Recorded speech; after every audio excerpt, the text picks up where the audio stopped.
Warning, the following program contains sensitive material that may be unsettling to some audiences.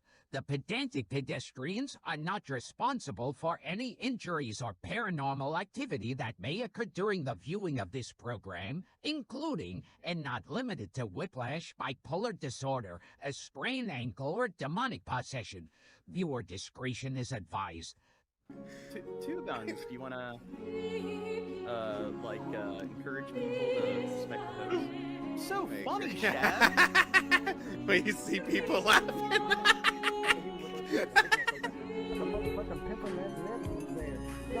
Nah, like, pause it. What did he say? Whenever it sounds like he said.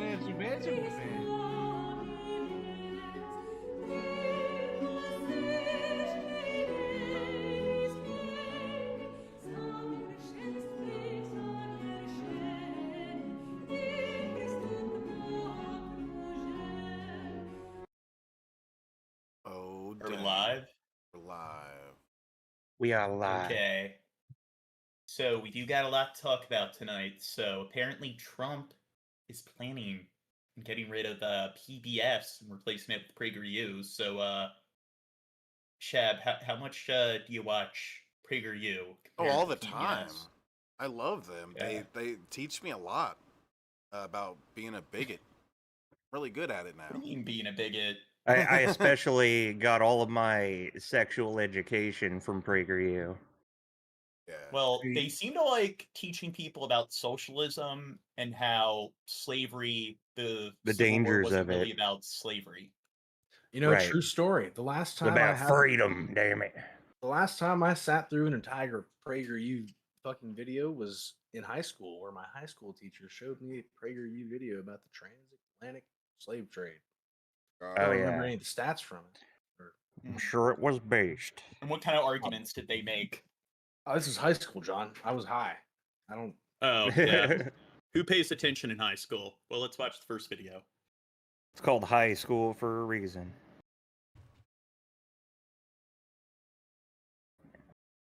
That's bullshit.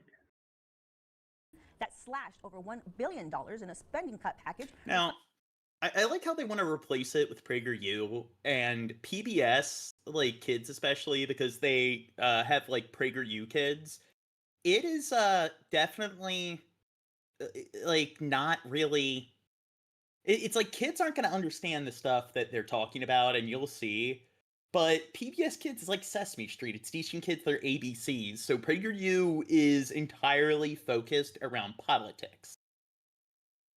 So Yeah. I don't really think that it's going to benefit kids a whole lot. And there is research that shows that a lot of the shows on PBS Kids, especially the ones that are based around literacy and stuff, they do actually improve like literacy, like scores and rates and everything in areas where kids do watch a lot of like PBS.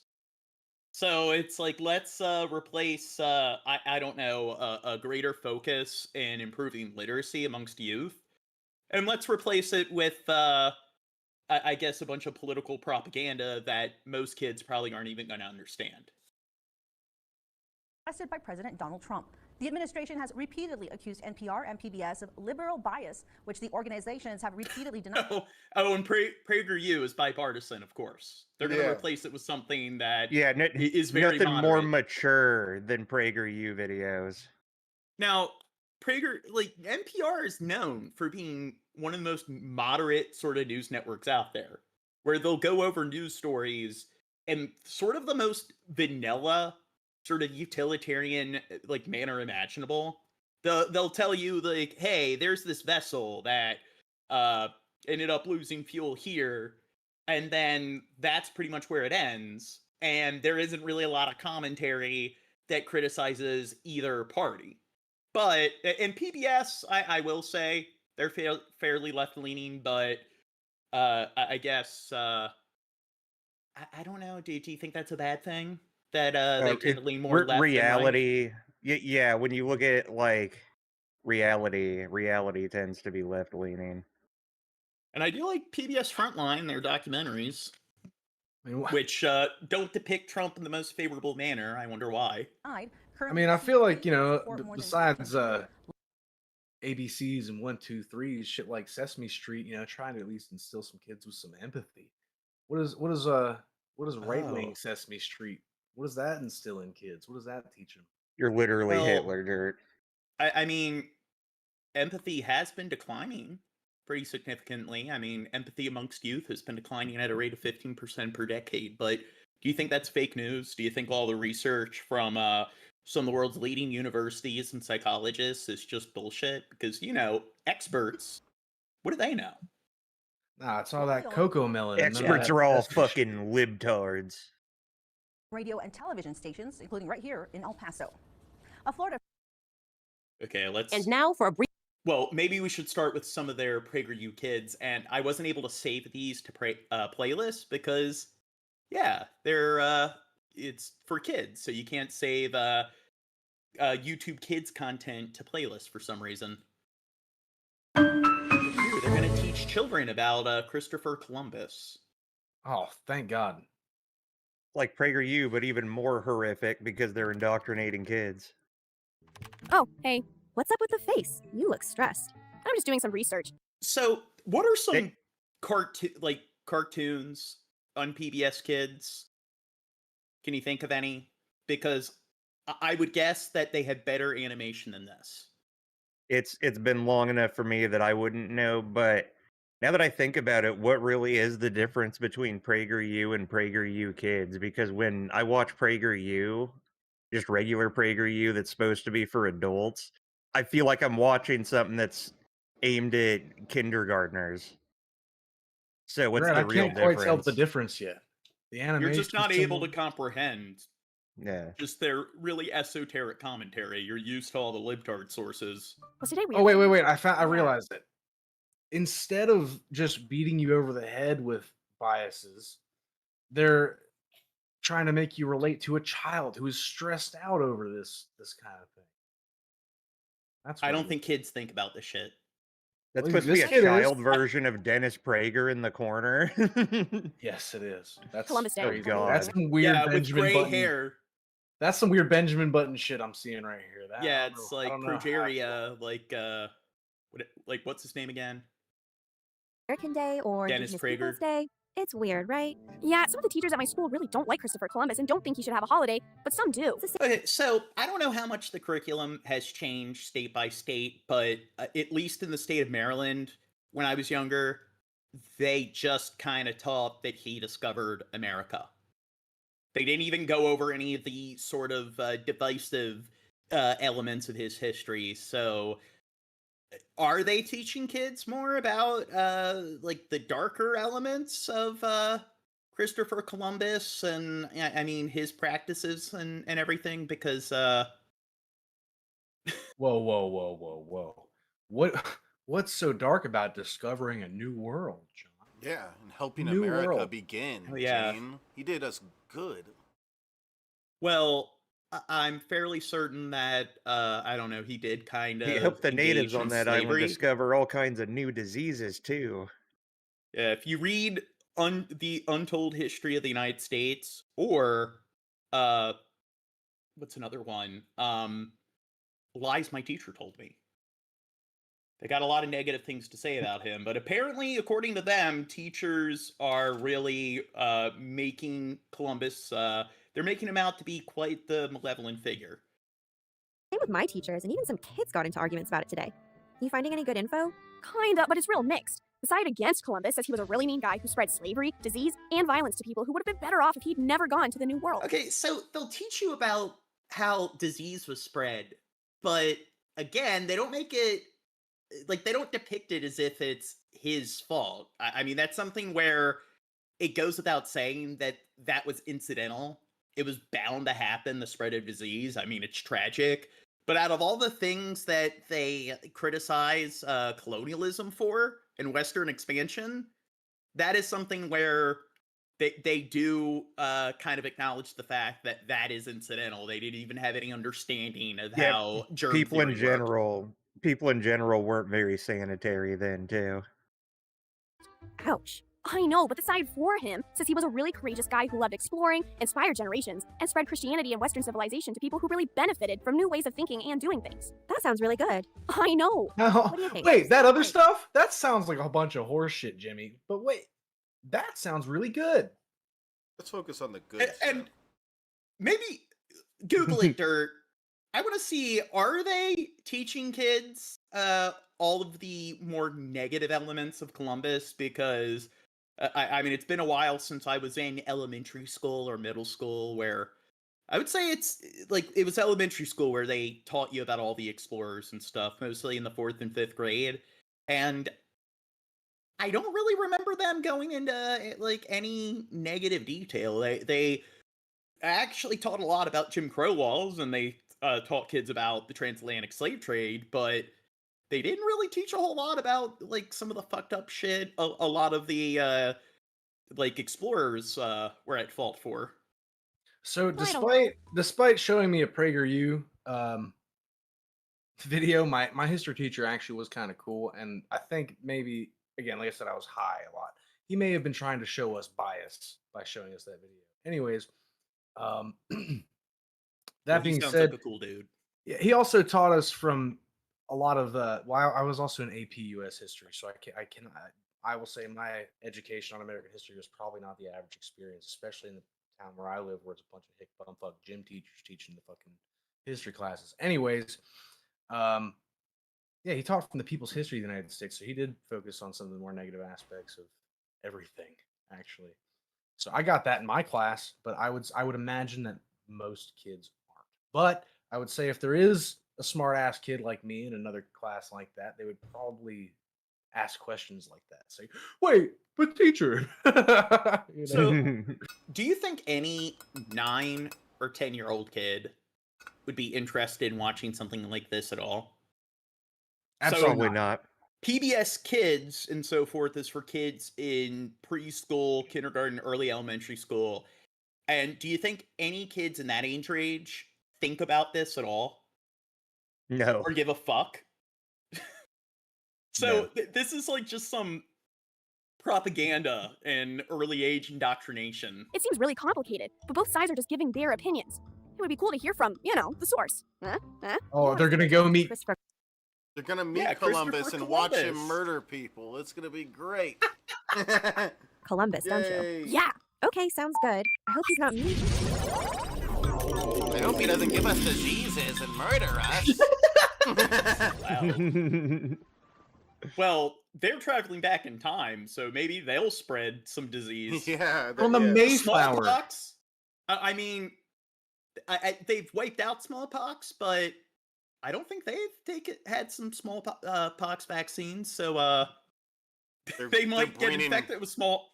Well, they're going to go back to the future, and smallpox is going to be a thing again. Then we're going to have to do the COVID quarantine 2.0. We're going to have to deal with smallpox again. I wish I went to animation school. I would love to fucking parody this video. There's gonna be a bunch of people going, "Fuck that! I want the smallpox." Well, I mean, this is fucking terrible. There are people who are just your average Joes, your animation students, where they do like these standalone projects, and they can produce better animation than this. Now, John, I just want to state, just to play devil's advocate to this video, that Christopher Columbus they are interacting with seems to be on his way to what was he trying to do? Find a new trade route to India, something like that. But now he's going to discover the new land. So he's so I don't know what the fuck they're about to do here. But John, this is before he got to the new land and realized just how exploitable that land and its natives were. Well, he did engage in multiple voyages. I think there were like 4 different voyages. Okay, so there's no telling. Took him. Yeah, so this could be like the second, the third. And I know he was actually arrested and went back in like handcuffs and one. And he was acquitted of whatever the charges were, but Don't be alarmed, sir. yeah, he even pissed off the royalty. Don't worry about it. I'm wrapping up the wildest journey maybe that anyone's ever taken. Oh, Nothing he's just phases wrapping me. it. What, I'm wrapping from it the up. future? How'd you guess? Wow, dude, he's so smart. Either that or Indians? I've kind of had a hard time telling who's what lately. I'm Layla. He's my brother Leo, and we need to learn about you. We live 500 years from now, and there's a holiday for you, but it's really controversial, and we're confused. Nice. I have a holiday. Well, caramba. That's what they ask I about, worked so dude. hard to get to the Okay, so isn't he Italian? I caramba. Is that Italian? this point, Sounds, and what I just accomplished was insane. Hispanic or something. Yeah, thought well, was I know from Italy didn't want to fund the voyages, so he ended up going to Spain to get Yeah. Spain to fund the voyages. So he most likely did speak Spanish, or without a doubt, he spoke Spanish. Will you tell us about your journey? Allow me to give you a little biographical information so it all makes sense. Okay. I was raised in the port town of Genoa along the Mediterranean Sea. My papa was a wool weaver, and most boys just did whatever their dads did. But I was different. Okay, so one misconception is that everyone thought the Earth was flat, and he insisted that the Earth was round. That was something I was taught in school, and that's something that actually isn't true. And some of the videos that you'll watch about, like, Christopher Columbus is really another Hitler in history, which I don't think he should be vilified to that extreme. But Christopher Columbus did not claim that he discovered that the Earth is round. So they make it seem like, he's the one that took credit for that, or I guess made that sort of self-aggrandizing claim, and no, like everyone knew the Earth was round at this point, at least people in like the Western world and the Eastern world. But he, I wonder if they're gonna make that claim. What do you think? Do you think they're gonna claim that he insisted that the Earth was round, and everyone else insisted that the Earth was Probably flat? because they're trying to glorify him as much as possible. Every day I would look out at the sea and wonder what was out there beyond just what I could see. I see what you See? did there. So you were curious? See.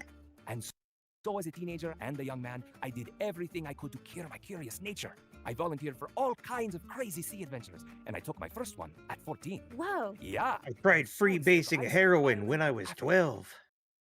I taught myself to read, learned many languages, and read everything I could about geography, astronomy, and exploration, including my favorite book, The Travels of Marco Polo. Marco Polo. Okay? Oh, it's a game we play in swimming pools. Okay, this is so fucking cringe. Yeah. Yeah. I mean, am I wrong?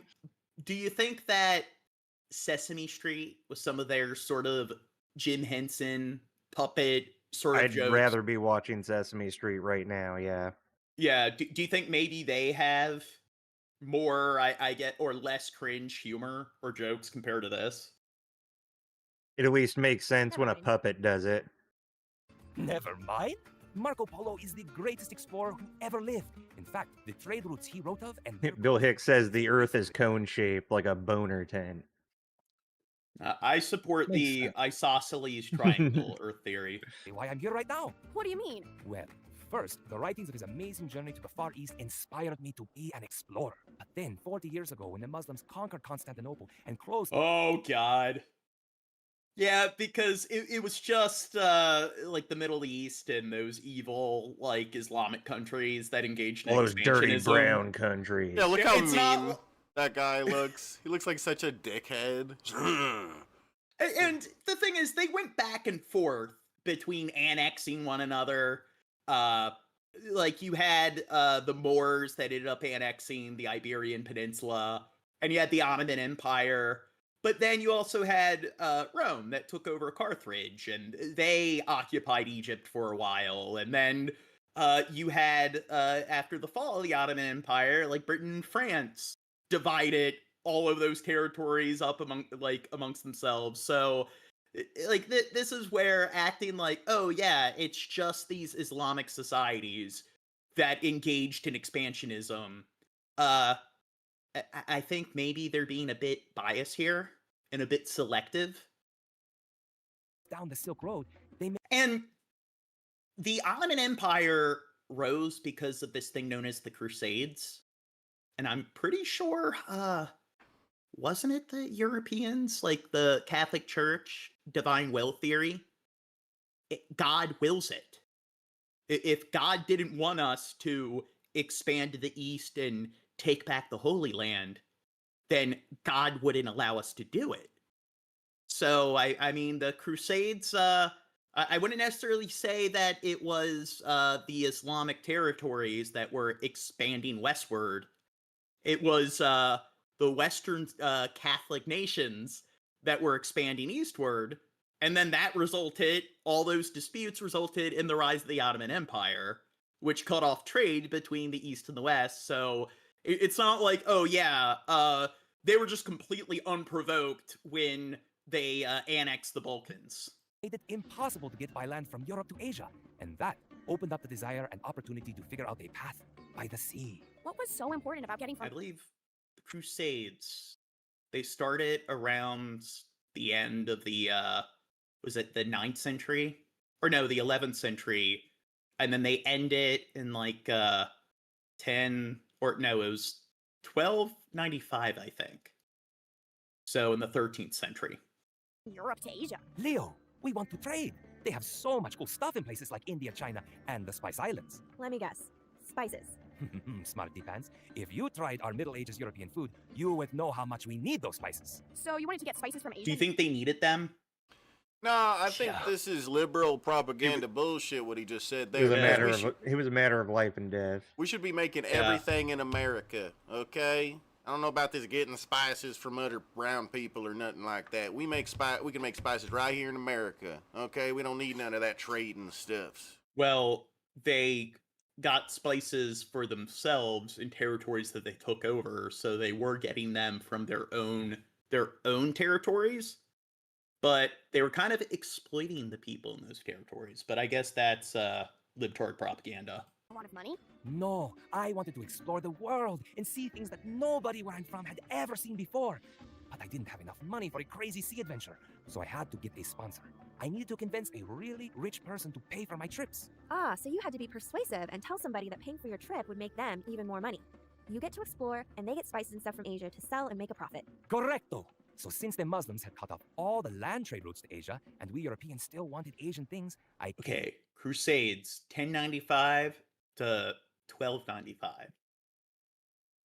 So I was close. Came up with a crazy plan to get there by sailing Or no, west. I think I was right, because I did say, like, 1095. Why was that crazy? Because no one knew if it could be done. Is that because people thought the world was flat? No, that's a myth. Since the time... Oh, Okay, wow. well, hey, Shab was good for wrong. them. Well, I'm the one that guessed that. I know, they but were- Shab answered. I Stop didn't focus answer. on me being wrong. Let's just focus on Gene being right, okay, guys? Focus on the Brown positives. and Well, I wasn't right because they didn't. could possibly be sailed Ara. Oh, But well, Earth you was were... believed to be Whatever. so big that with Okay, John was wrong. See? Sorry, Shad Ray, was should've wrong picked on about John. me being right. so much ocean between Europe and Asia, no way could a ship hold enough food and water for its crew to survive a westward journey between the continents. You thought differently? I did my own calculations and I feel thought, bad for maybe whatever could- kids have an annoying ass parent that makes them watch this instead of like Yeah. SpongeBob. Well, I mean, Hey, that's what Timmy, it- you don't want to watch Rugrats. You want to watch PragerU Kids. Well, there were parents that were like that, where they forced their kids, they could only watch PBS. And the problem is, PBS, pretty much all their programming is for really, really young kids. So parents that did that were just fucking idiots. It's like their 8-year-old kid, 9-year-old kid can't watch anything but shows that are made for 4-year-olds. All right, I'll give it this, a la Teddy Rubskin. It is better than Caillou. What? And do you know who's responsible for Caillou? Canada. Yep, and they're also behind Justin Bieber and Mike Myers. Caillou is their so fault. I think maybe Trump was right about at least annexing Canada. We need to keep them in check. We'll at least bring them good entertainment. Well, Caillou, I mean, that's kind of a war on just humankind in general. Yeah. I might have played with the numbers a bit, but I was desperate to give it a try. Sounds like your sponsor needed to be desperate too. But do you think Caillou has better animation?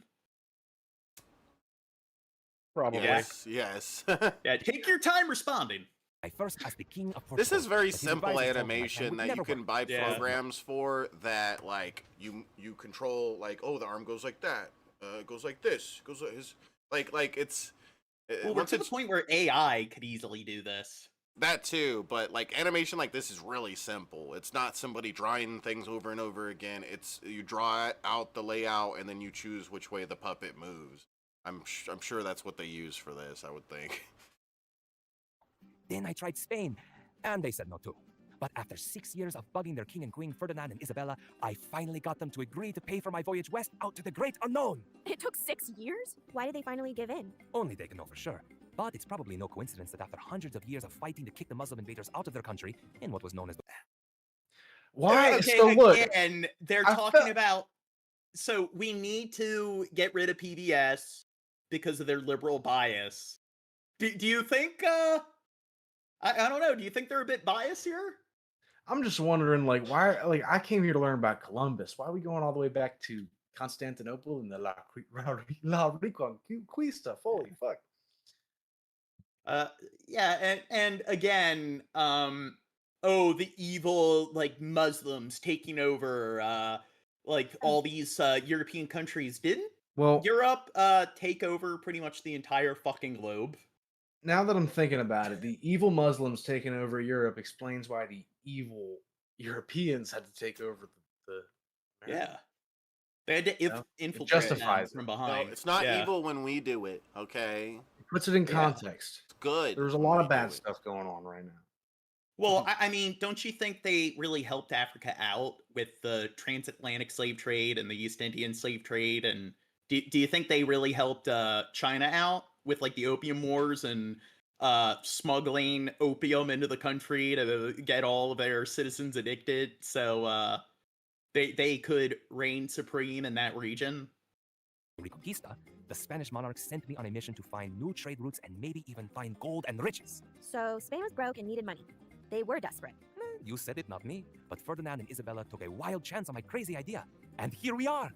I'm now sailing back to Spain to show off all kinds of amazing things I found and tell of the wonders of the lands I've seen. Okay, now that we have the backstory, we've got some questions. There are a lot of people in our time upset about how you acted once you found all these amazing things in these new lands. Ah, that's right. You said I'm controversial. You have no idea. I've got nothing to hide. Ask away. Okay, first, your sailing plan was right and all your doubters were wrong. Well, they were wrong that my crew and I were going to die because after 10 weeks of sailing west, we spotted land. Your trip was 10 weeks? You can't even handle a 2-hour car ride. Ah, greatness requires patience. You know the land you found wasn't India, right?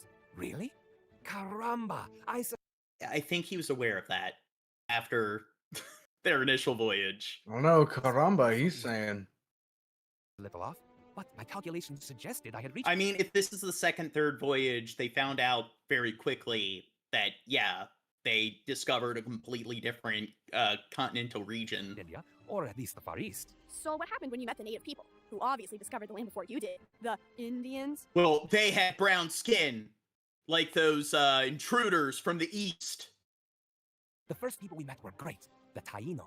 They were peaceful, curious, and really helpful. First ones I were could tell good. right away that they were... Okay, they built a fort after their first voyage, and they brought back a bunch of captives. It was Hispaniola, which is the island that the Dominican Republic and Haiti is on. And they're claiming that, oh, they were peaceful. Are they going to go over the fact that he did indeed like abduct like a few dozen of them, and I think most of them died.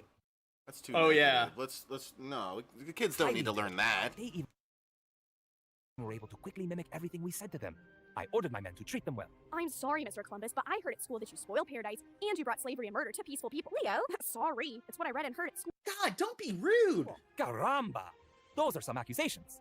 The place I discovered was beautiful, but it wasn't exactly a paradise of civilization, and the native people were far from peaceful. But you just said the Taino were peaceful. They pretty much are, but there are other tribes who Dude, are... 90% of the Okay, cartoon is so- just them standing there and talking to him. That's not what animation is supposed to be. It is established that the original tribe they came across were not hostile, yet they captured a bunch of their civilians and brought them back as property to be sold. So why doesn't that count as them not being peaceful and aggressive? But then the other tribes, because they were aggressive, I guess that kind of shows that, yeah, there's a lot to criticize about these non-white societies. You know I had met had cuts and scars and bruises all over them.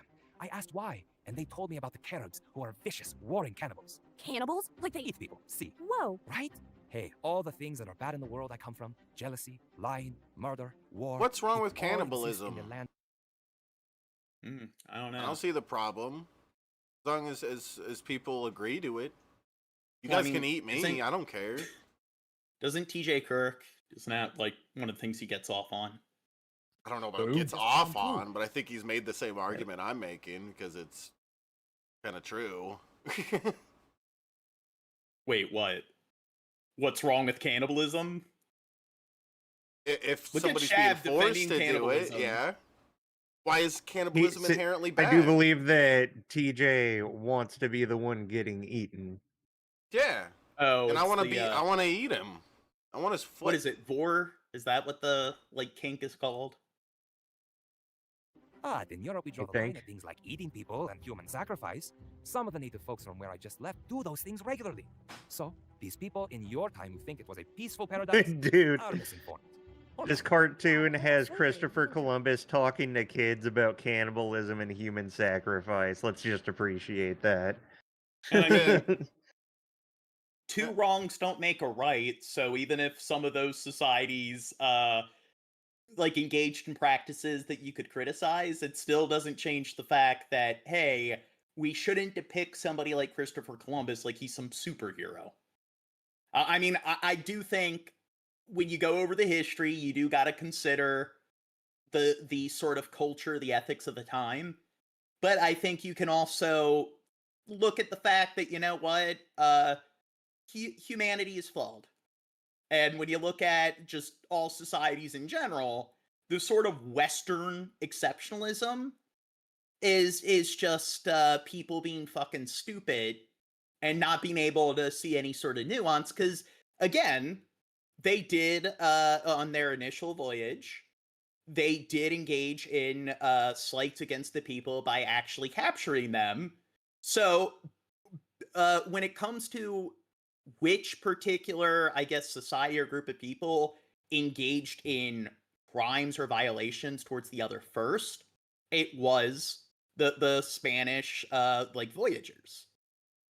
So they're sitting there, oh yeah, but a lot of them were aggressive. Okay, but why aren't they going over the fact that these Western societies engaged in aggression as well? Deny that. Deny? No. Slavery is as old as time and has taken place in every corner of the world, even amongst the people I just left. Being taken as a slave is better than being killed, no? I don't see the problem. Well, in our time, we view slavery as being evil and terrible. Ah, magnifico. That's wonderful. I am glad. Oh yeah, I'm sure that would be his response. That humanity has reached such a time. But you said you're from 500 years in the future? How can you come here to the 15th century and judge me by your standards from the 21st century? For those in the future to look back and do... Okay, so do you think if they were having this conversation with Columbus, this would be his sort of rhetoric? No, he just kill these kids. And eat them. Throw them overboard. Well, estupido. Are you calling me dumb? Certainly not. I can tell you're a very... He'd be like, well, these voyages were pretty fucking rough, and the life of sailors was pretty fucked up. And one of the things they would usually do to actually get people to serve on these ships is they would get them drunk. Yeah. Well, yeah, they would get them drunk, and then they'd wake up on the ship, and it's like, well, hey, I don't know how you got on here, but you're part of the crew now, and it's gonna be 3 weeks until we get to New England or France, so you're gonna have to play your part. And they're probably gonna be like, hey, these kids, how did these kids get on the fucking ship? Are they stowaways? Put them to work. Yeah. Mop the fucking decks. Smart young lady. That's from one of Columbus's 40 journals. lashes just for being here. Yeah, these kids claiming they're from 500 years in the future, they'd probably just be burned to death like a witch or something. Like, what were you gonna say, Dirt? I was saying one of the Columbus's journals that stood out to me, like directly after he first discovered the natives, he remarked about just how exploitable they were. Yeah. But hey, it's the other group of people that are evil, like the Muslims and these cannibalistic natives, because there's nothing to criticize the West for, like mass colonialism and slavery. Because of your present values is, listen, I love and am Somebody in the thankful for chat said, but they anti-Columbus propaganda. He helped natives and adopted one as a family member. The BS about him was his political opponent when he ran for governor. You know what that reminds me of? When people talk about people who own slaves, and they're like, but they were nice to them. Like, he was really and nice to his slaves. Even it treated doesn't them change somewhat the like fact human. that he exploited a lot of the slaves. So here it's just okay if he adopted like some native or whatever, which I don't think that that's the case. They were a fucking slave, but that still doesn't justify all the bad things that they did. Lots of things that here in 1493 I do not agree with. They permitted lifestyles and worship gods that, as a Christian, I think is very bad. But that doesn't mean I shouldn't respect and honor all the incredible and amazing things they did. So, good and bad is based on the time you live in? That is a great question. I told you I knew you were smart. Some things are clearly And bad. they said that, oh, all the negative stuff is just propaganda. What kind of research have you done on Columbus and so forth? I'm wondering, how much have they read about Columbus? I have a feeling that they just engage in confirmation bias. And any book where they actually discuss some of the negative elements of Columbus or any source, they probably are just going to ignore it. It could be wrong, therefore it is wrong. So it's only when professional sources or pundits tell them what they want to hear where they agree. The only way they Or can people avoid like being PragerU. libtards. When they happen. Skeletal Commissar You must ask says yourself, most what- African slaves were more successful than certain groups in our society today. No. That was not a thing. That justifies everything. Like, even if that's true. How were they But, like- successful? But what's their logic there? Did the culture and society of the time treat as no big deal? Not everyone can time travel as you do. I'll say losers will find any reason to suck the dick of any historical figure. How about that? Yeah, they really like idolship, which is kind of funny. Very not normal. Now that's a man to admire right there. Sounds complicated. It is, and so is life. And history can be too. If people in your time want to celebrate me for being a perfect hero, then they are very mistaken. Only my Lord and Savior Jesus Christ is perfect, and I hope to spread his teaching to all. Well, you know what's kind of odd is that we're going to go over a lot of their videos that discuss socialism. I think that their attitude towards why socialism is just pure evil. I think Jesus kind of supported a lot of socialist ideologies, and it's kind of funny how the New Testament and the Bible, which tends to be more compatible with ethics of today, where it's written like 2,000 years after the Old Testament, where things are much less vague and much less cryptic and arbitrary when it comes to the translations. Kind of funny how those aren't the principles they like to hyper-focus on. Seems kind of odd that it's the Old Testament and things such as it's okay to beat your slave as long as you don't kill your slave through beating them, or if you rape a woman and you pay the father 50 shekels of silver, and then you have to marry her. yeah. It seems kind of odd that it's the homophobic sort of doctrines in the Old Testament that they really seem to obsess over, but then they'll engage in this idolship towards Christ. Oh, Jesus, Jesus, Jesus. And it's like, well, why don't you focus on some of the more, I guess, left-leaning sort of socialist policies that Jesus supported? It seems like they don't really know a whole lot about who Jesus was and what sort of principles he liked to preach to begin with. All the lands I've known a lot of conservatives who, when you bring that up, they get all edgy and start talking about how Jesus deserved to get crucified for that. But if people in your time want to celebrate the guts I had to get this journey approved, start it, survive it, and get back to tell about it, well, that seems pretty good for any time and age. I think you're right. Thanks for answering our questions, Mr. Columbus. You're a courageous explorer, and you've given me a lot to think about. Thank you, sir. You're welcome, kid. Somebody said don't forget about the needing context excuse. Yeah. Yeah, which always disappears when it's heart- convenient for them. Yeah. The way you interpret the Bible, it's whatever your heart wants it to mean. It's the cult of the blank page, where all the bad stuff, it's just figurative or it's lost in translation. But all the good stuff or the stuff you like, that's the stuff that you can interpret literally. Now, let me lock you up and show you to the King and Queen of Spain. Ah, just kidding. Safe. No, that was Columbus sure had a crazy that life. was good. Dude, That and was now they're actually bringing Dude, funny. smallpox. they didn't do a fucking thing in this like cartoon. Cartoons, you're supposed to like go on adventures and shit. Yeah, they could have They- like taken them to the mainland to see the natives and their good Yeah, they conditions. just that stood in the same exact spot on a ship for like 10 minutes and talked to Christopher Columbus. Now, this is the sort of echo chamber rhetoric, like people on the far right, that you'll hear in videos where they try to, hey, the Civil War wasn't really about slavery. This isn't made for fucking kids. This is made for dumb fucks on the right that just need to like find content that just reconfirms what they want to be true. Yeah, What's this? Let's make fractions easy. I feel really bad for any kid who had this shown to them by their like dipshitted parent. Like, this is gonna teach you about Christopher Columbus. Brief history of slavery. Here's the first thing. Oh, I know her. Slavery was not Oh, invented. Candace by- Owens, or Yeah. as the streets know her, that bitch. Well, hey, she's black, so yeah.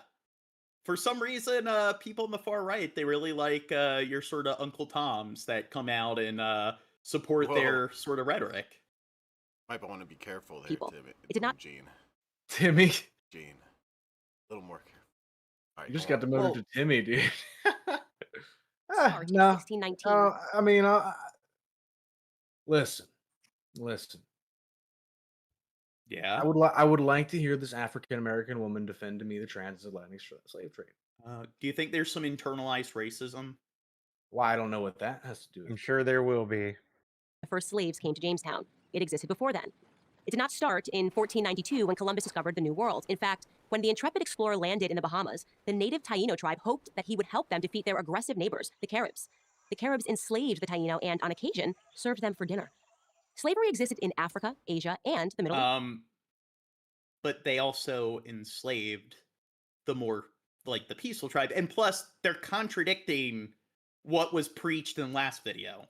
So it shows how inconsistent PragerU is. The word slave actually comes from the Slavs of Eastern Europe.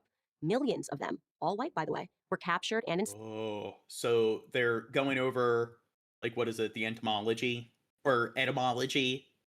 So the history of the language. So who the fuck cares what the history of those particular words are? But yeah, white people were the original slaves. And again, all fucking societies throughout human history have engaged in slavery. But I don't think the very first slaves were white people. Enslaved by Muslims in the 9th century and later by the Ottoman Turks. Oh, it was the 9th century when slavery started.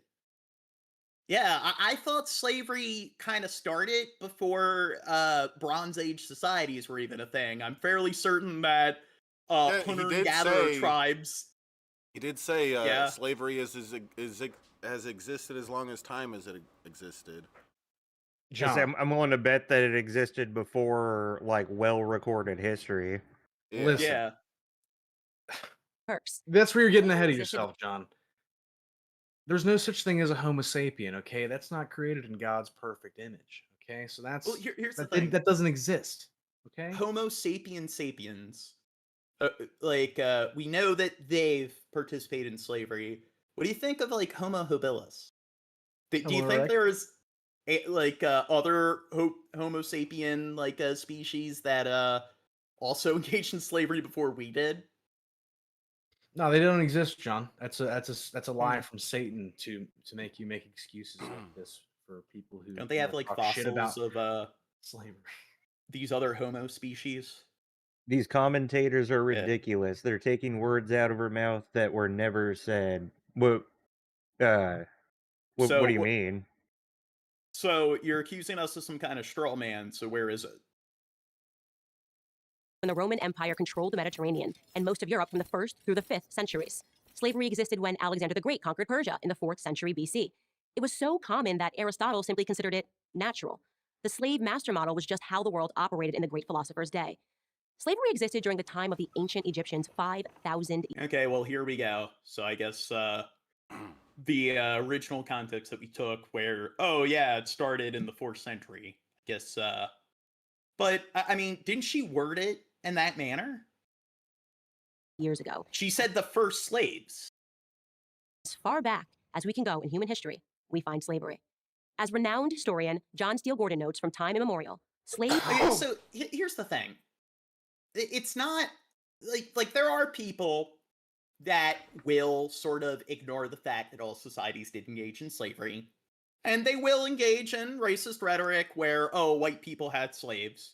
So I don't agree with that. But the reason why we try to discuss slavery when it comes to the Western world is because we live in the Western world. And if you live in America, since the foundation of this country, your ancestors most likely were not slaves. So there's that 18% of the population that most of them, if you look at their family tree, their family's timeline, they were enslaved throughout much of the 18th and 19th century. Then that was followed by Jim Crow laws. So it has led to this economic displacement. So the reason they focus on it isn't to, for the most part, isn't to sit there and try to claim that, hey, white people are evil, but it's to show that at least within our own country, there's a reason why there is this disparity that we do need to address. And this is just sort of, it's irrelevant that other societies engaged in slavery, because when we're focusing on the issues of today, why is there wealth inequality when it comes to certain groups like the Native Americans or African Americans? It's because of a lot of fucked up things associated with our country's history. And just because other countries have fucked up histories doesn't mean that our fucked up history needs to be addressed to deal with some of the problems of today that are systemic from those problems in the past. were a major item of commerce. As much as a third of the population of the ancient world was enslaved. Here's the second thing you need to know. White people were the first to formally put an end to slavery. In No.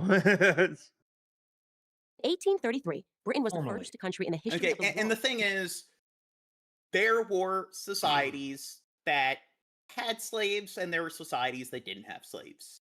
And you saw that it was gradually phased out throughout the 19th century. Now, the problem is that most of the world was controlled by 5 or 6 European powers. So saying that, hey, when society started to phase out slavery, it was mostly white people that started to phase out. It's well, they controlled the entire fucking planet. So it's kind of dishonest to credit them with that when all of Africa was colonized, India and most of Southeast Asia was colonized, the Indonesia was colonized by the Dutch.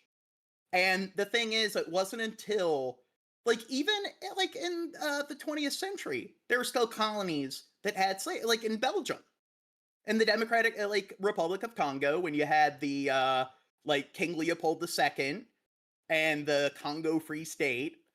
That continued up until post-World War II, where the Belgian government exploited the people in that part of the globe. So there were European colonies that still had slavery up until World War II. So it is okay, you had the Arab slave trade, and that didn't end until around the 1890s, but you also had the East Indian slave trade, which the Western world, the colonial powers, took part in, and that also didn't end until around the same time period. Passed a Slavery Abolition Act. They were quickly followed by France, who in 1848 abolished slavery in her many colonies. Oh, somebody says many countries still practice slavery.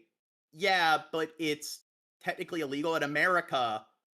if you want to play semantics, you could argue that America still practices slavery when it comes to our criminal justice system and a lot of the fucked up elements there. Plus, it's like you have factories in China that are controlled by American companies like Apple, where they have nets installed to stop their workers from committing suicide.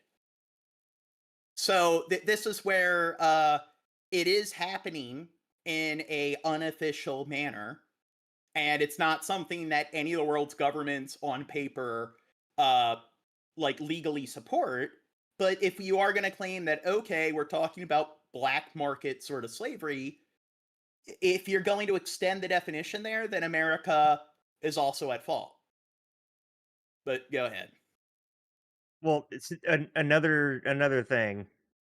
I've seen like 3 people now claim that we are blaming white people for slavery. Hey, have we done that even once tonight? Did I think so? Yeah, did they not listen to what I just said? And like now, a few now that minutes it's ago? being asked, now that it's formally being asked on the panel, do any of you 3 blame white people for slavery? No, but I also don't contribute the end of slavery to white people either. Yeah. Then, of course, came the 13th of Abraham Lincoln ended slavery in America, at least, John. Oh, yeah. Well, he was white. That's why he got shot. Yeah, it was all him. It's not like there's a big societal sort of movement and uproar over it. And it's not like you had like the Corman Agreement, which was the last attempt to prevent the Civil War from happening, where he offered to continue to allow them to practice slavery, the Confederate States. They just, no state that is going, like, if any of the territories from like the Midwest or the Far West are later introduced into the Union, they would not be allowed to keep slaves. But yet the South decided, nope, we don't like that. That new territories aren't going to be allowed to practice slavery if they please. But still, he was willing to allow slavery to continue if it meant that he could stop them from seceding.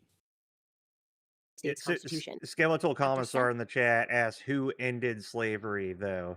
So No one. If you ask me, yeah, nobody can really be credited with globally ending slavery, especially considering that there's still slavery in parts of the world today.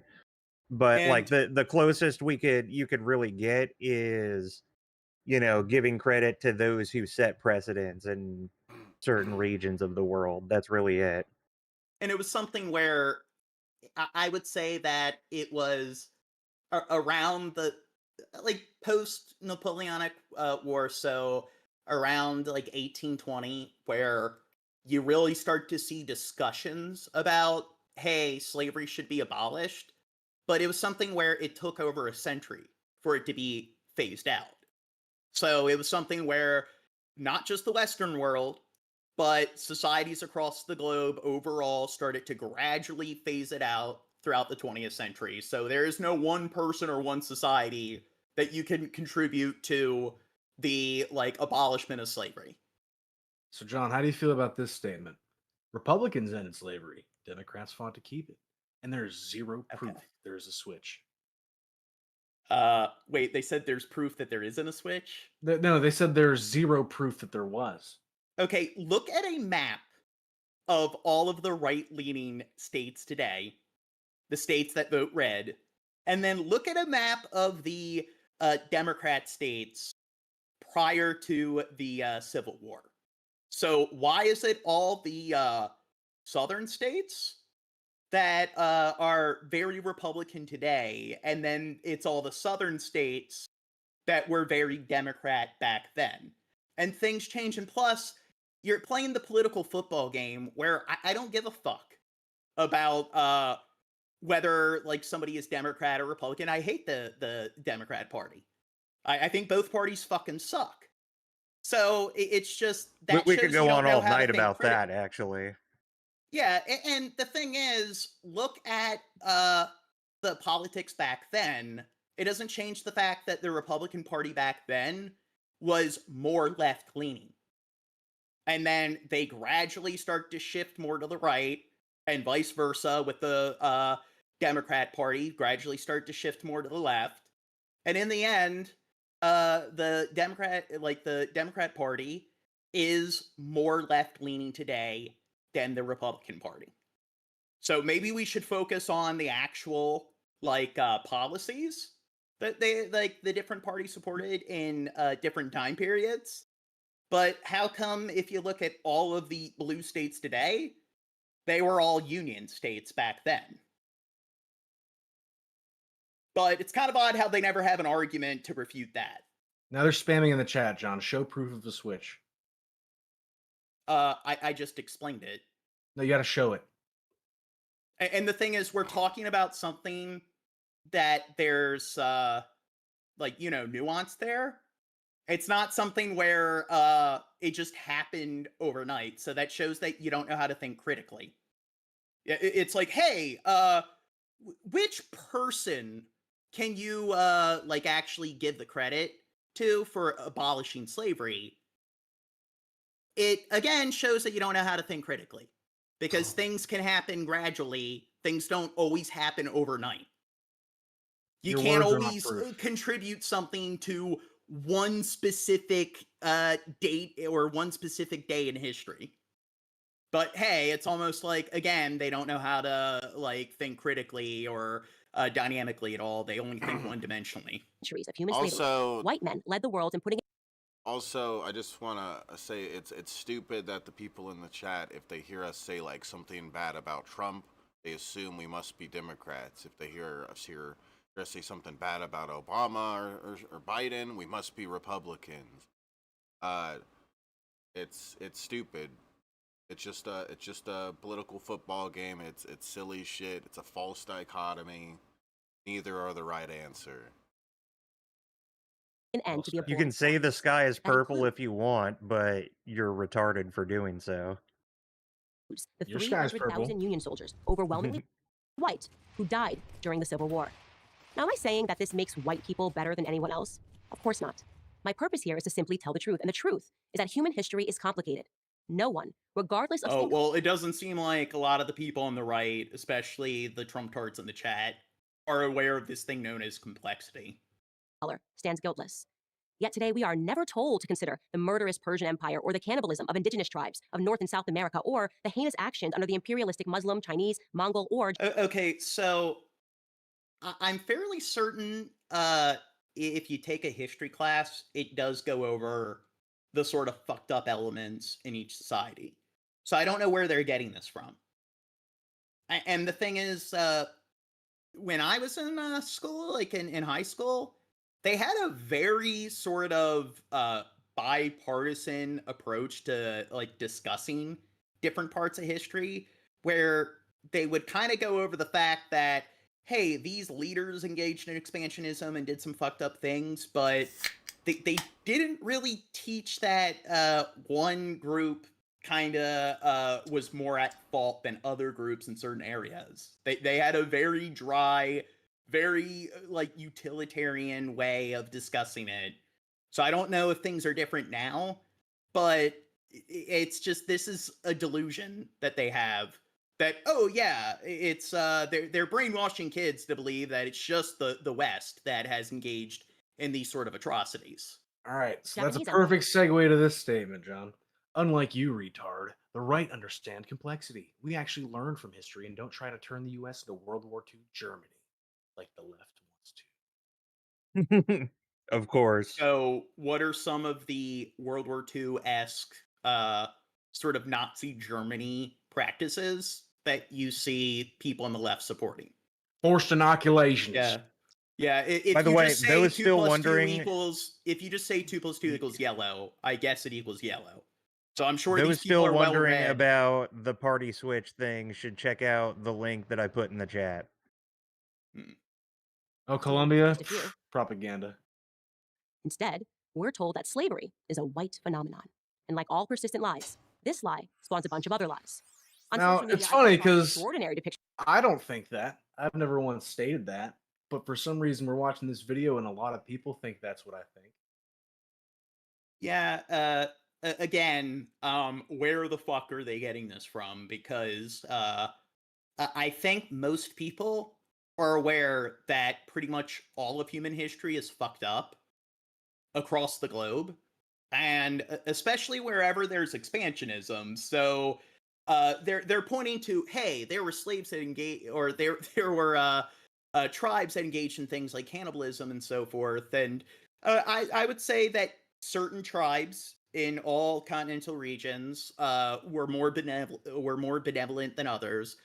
But once you get to the point where we start to see empires, you start to see expansionism where they start taking over various other city-states, whether it's the Mayan, the Aztecs, the all the different dynasties in China or the Western colonial powers.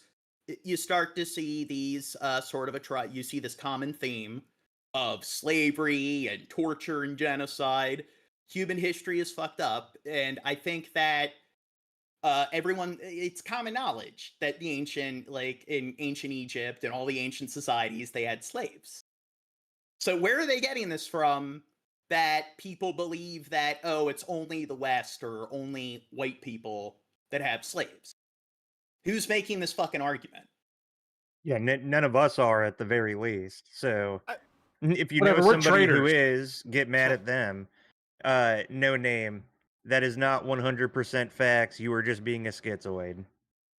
About how Africans lived like pharaohs before Europeans came and laid waste to their paradise. I wish any of this were true, but it's not. It's a fantasy. The truth is that Africans were sold into slavery by other black Africans, and in many cases, sold for items as trivial as gin and mirrors.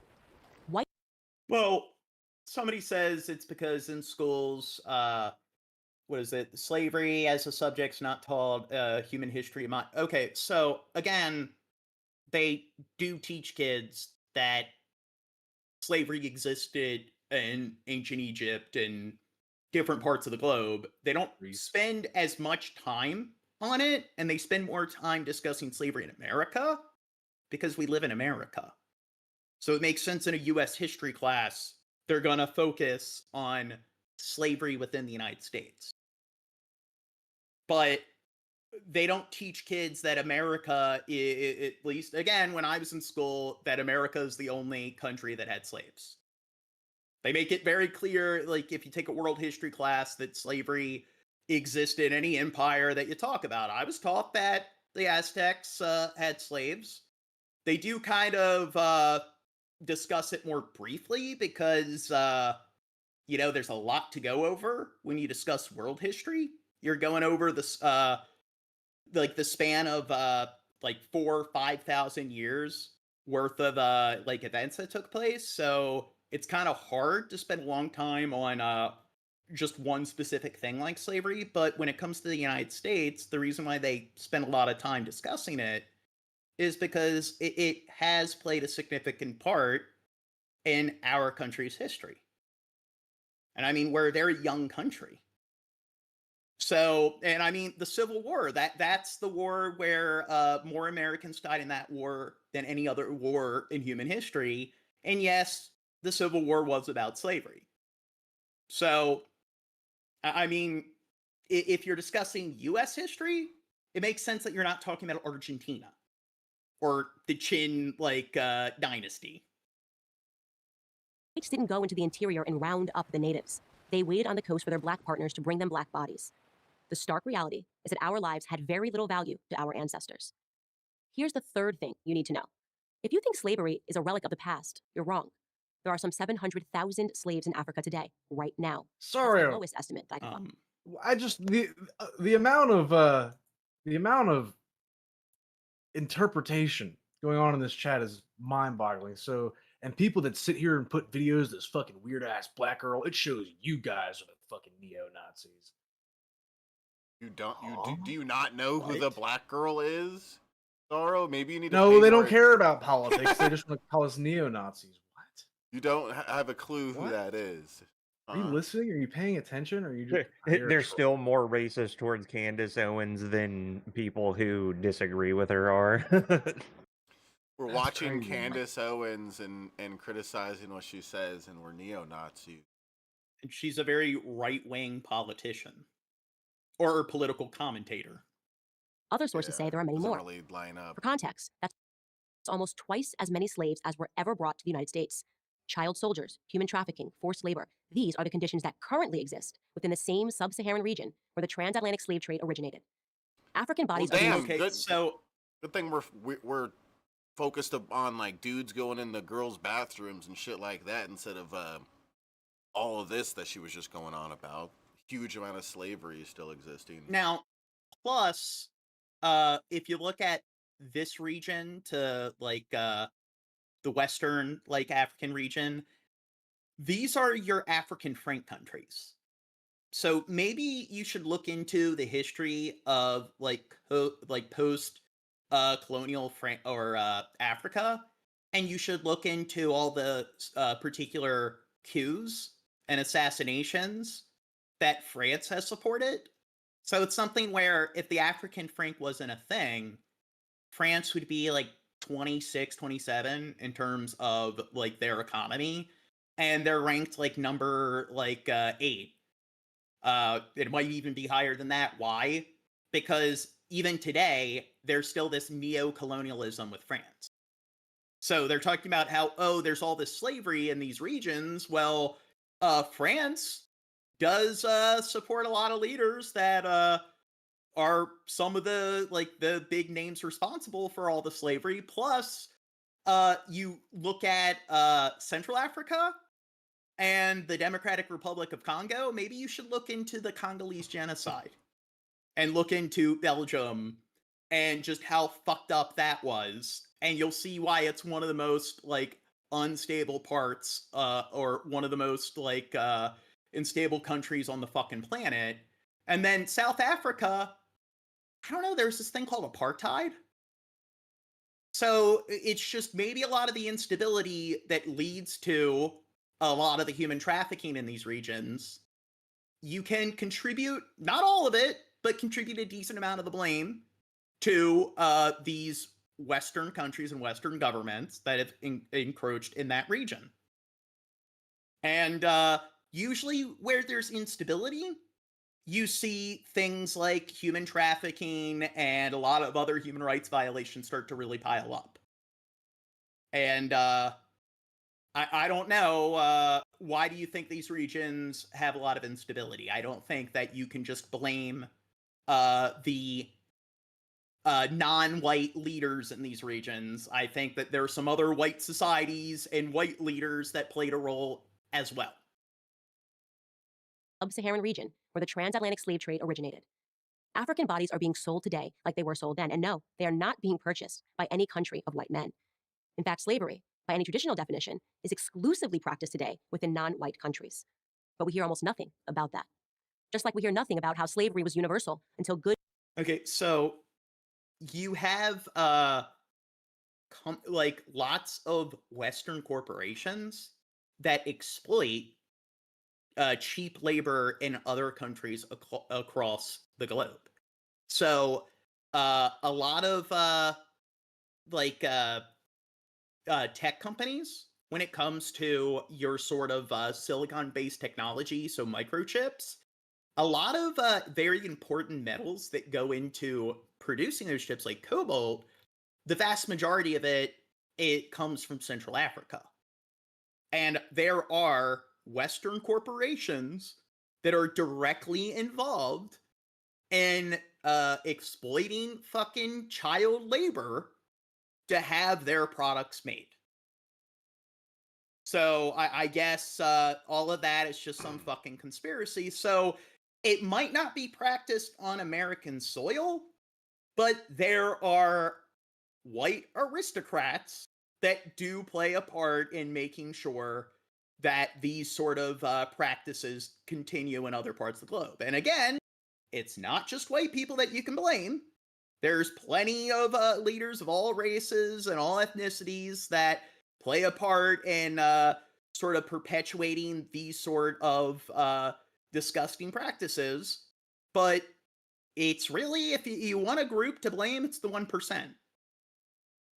I mean, there's a very small amount of people that control most of the world's wealth, and they do exploit people at the bottom. It's like the world's 60 richest people have more money than the poorest, or the poorest 80% combined. It's Right, John. almost always the people who have a lot of money that they didn't work for and want more money that they don't want to work for. The only color that has more power over any other color is green. Yeah. And sitting there and saying, hey, this doesn't exist in any white country as well, it's kind of unfair when you have these big Western corporations that, again, have an involvement in slavery going on in these countries. People in Europe and America ended it 2 centuries ago. Why? Because our so-called leaders, black and white, wouldn't profit from it. Black victimhood is nothing if not profitable. It elects politicians and funds racial grievance groups. And if Black Americans began to view themselves as partners in the American dream, if we embraced the patriotic spirit that holds all men are created... Okay, so here's the thing. Patriotism is fucking stupid. I think it's dumb for any country to engage in patriotism.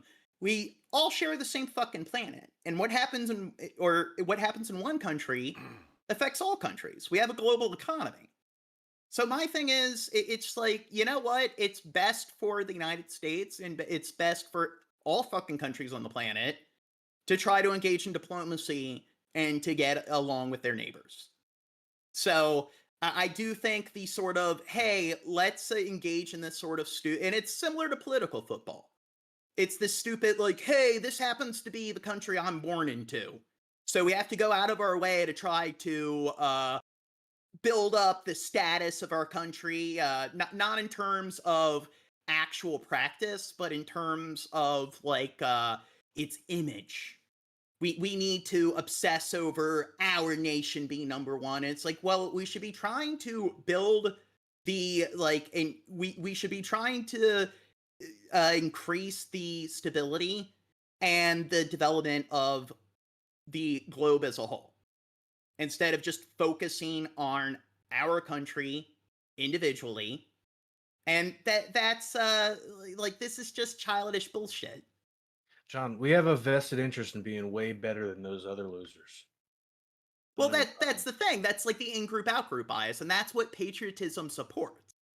It's about pandering to your nation alone, and then it's about outcompeting the other countries, and maybe that's not what any country should be doing. They shouldn't be trying to outcompete their neighbors to show that, hey, we need to have better like rates of literacy than they do. We need to go out of our way to have lower incarceration rates. We probably should desire, or we probably should wish for all countries to perform well in all areas. And maybe we should try to improve, like, our global society overall. And maybe globalism is what people should care about. And it's patriotism. It's just fucking nonsense. It's stupid for any country to engage in patriotism, or a person of any nation to engage in patriotism. Well, the patriotic spirit that is our real heritage. And the race hustlers would soon be out of business. And who wants that? I'm Candace. Sorrow, that is very cool of you. Prager University. I appreciate that statement, Sorrow. Thanks. And you know what? And Sorrow, maybe you can be an example to other people in this chat. A lot of times, people will see what we're watching and just assume we agree with it or disagree with it based on one thing or another. Sit around for a minute, get some context, see what we actually think about the subject before you start making assumptions about what we believe. Oh, thanks, somebody Sarah. said the world doesn't work that way. Well, we do live in a global economy. Again, this attitude of we need to have this sort of insular structure where we rely on American labor exclusively. That's not how the world currently works. And I do agree, human nature does drive people to things like war, tribalism, the in-group, out-group bias. But you know what? If you're just going to play the stupid game of, hey, human nature drives people towards these sort of natural evils, then we should just allow the stuff to happen and not try to distance ourselves from it as much as we can. And in the end, I think that that's a defeatist attitude. And humans, unlike other animals, we do have, like, a higher level of thinking where we don't have to rely exclusively on primal instincts. So that's another thing that I've heard from right wingers a lot. Well, it's human nature sometimes to be a piece of shit, so let's make no attempt to be any better than the worst humans ever. and like I know there's more slaves alive today than previously in history, but in terms of that's because the population is a lot larger. But percentage-wise, there are a much lower percentage of people who are slaves compared to the past, so things can improve. I mean, it might not seem like it, but war is happening less often than it did in the past. So, like, things probably can improve, and hopefully they improve more. I mean, humanity could destroy itself in the next few decades, or maybe we can reach some kind of Type 1 civilization status, but I mean, it doesn't hurt to try to distance ourselves from things like war and genocide and slavery. And these are just evils with humanity overall. Well said. Statues of great historical figures, like Robert E. Lee, are being torn down across America. Okay, so this, PragerU actually took this down. So this is a re-upload. So, what do you think? Do you think this is going to be pretty bad, the fact that they decide to take this down? We're going to get some dope-ass based facts about Robert E. Lee. Did they give any reason as to why they took this one down? I don't think they did, but I guess we're going to see. Robert E. Lee was connected to George Washington through his father, Light Horse Harry Lee. Okay, so like with patriotism, where I think it's fucking retarded, this is just idolship. So George Washington. I mean, there are things that you can appreciate about George Washington. I mean, his political party. He supported no political parties. And in the same way, you had people who want to act like a bunch of, like, primal idiots, the in-group, out-group bias.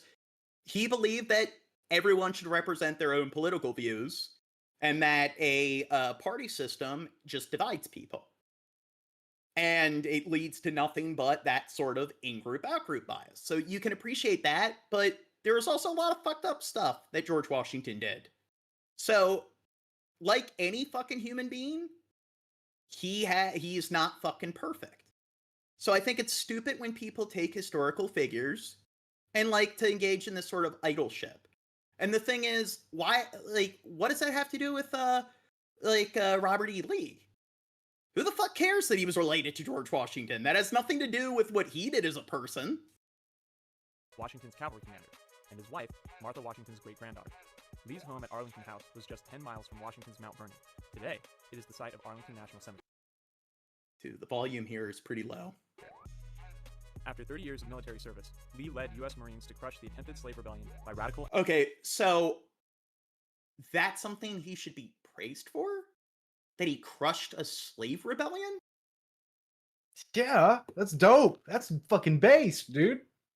They were getting all rowdy down there, and Robert E. Lee came to town and got set him straight. This is pretty bad in terms of how, like, this is going out of its way to idolize this dude because he crushed a slave revolt? I mean, don't we treat Spartacus like he was this really, like, awesome sort of, like, stoic historical figure where even though he wasn't successful in liberating all the slaves, he was behind the great, like, slave revolt in ancient Rome. But here, these particular slaves that try to rebel against the system, they're just a bunch of monsters, so it's really good that he was around. Abolitionist John Brown in October 1859. 21 co-conspirators had seized a federal armory, and all of them were killed or captured, including John Brown, who was tried and hanged for treason. Okay, so what do you think the slaves in that revolt would have attempted to do if they weren't, like, if they didn't crush that revolt?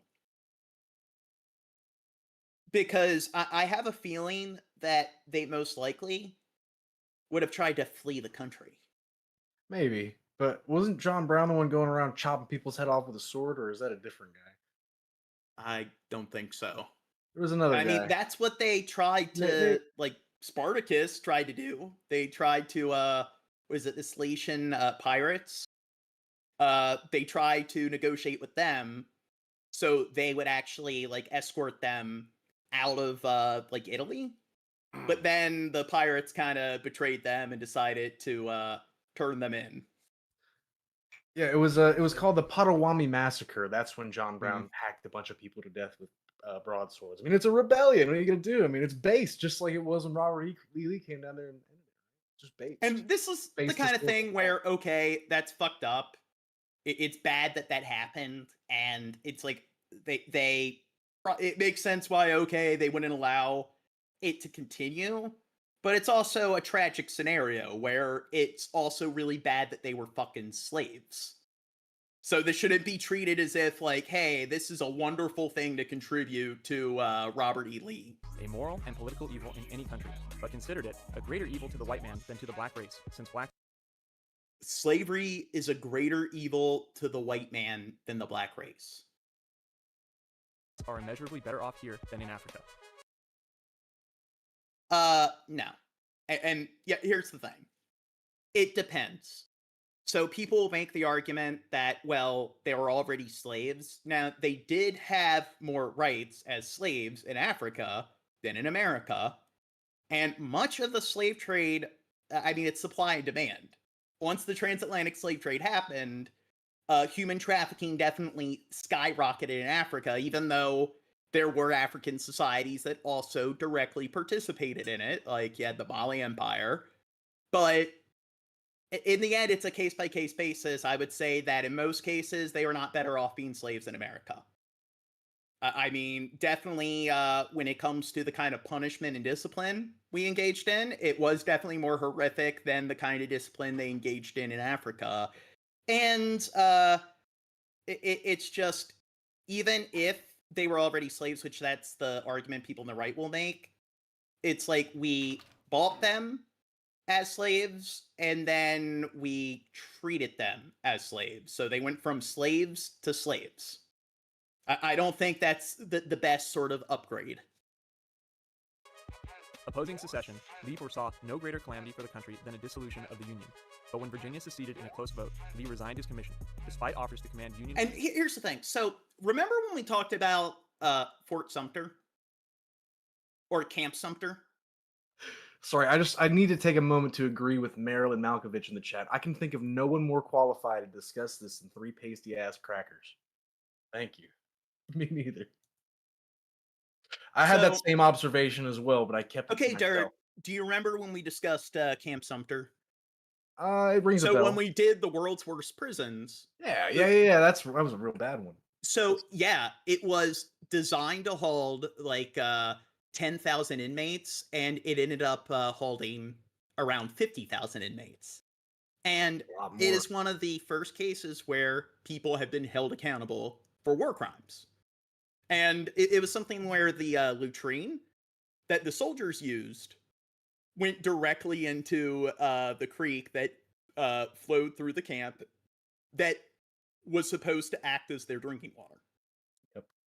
And here, let's look at some of the conditions of...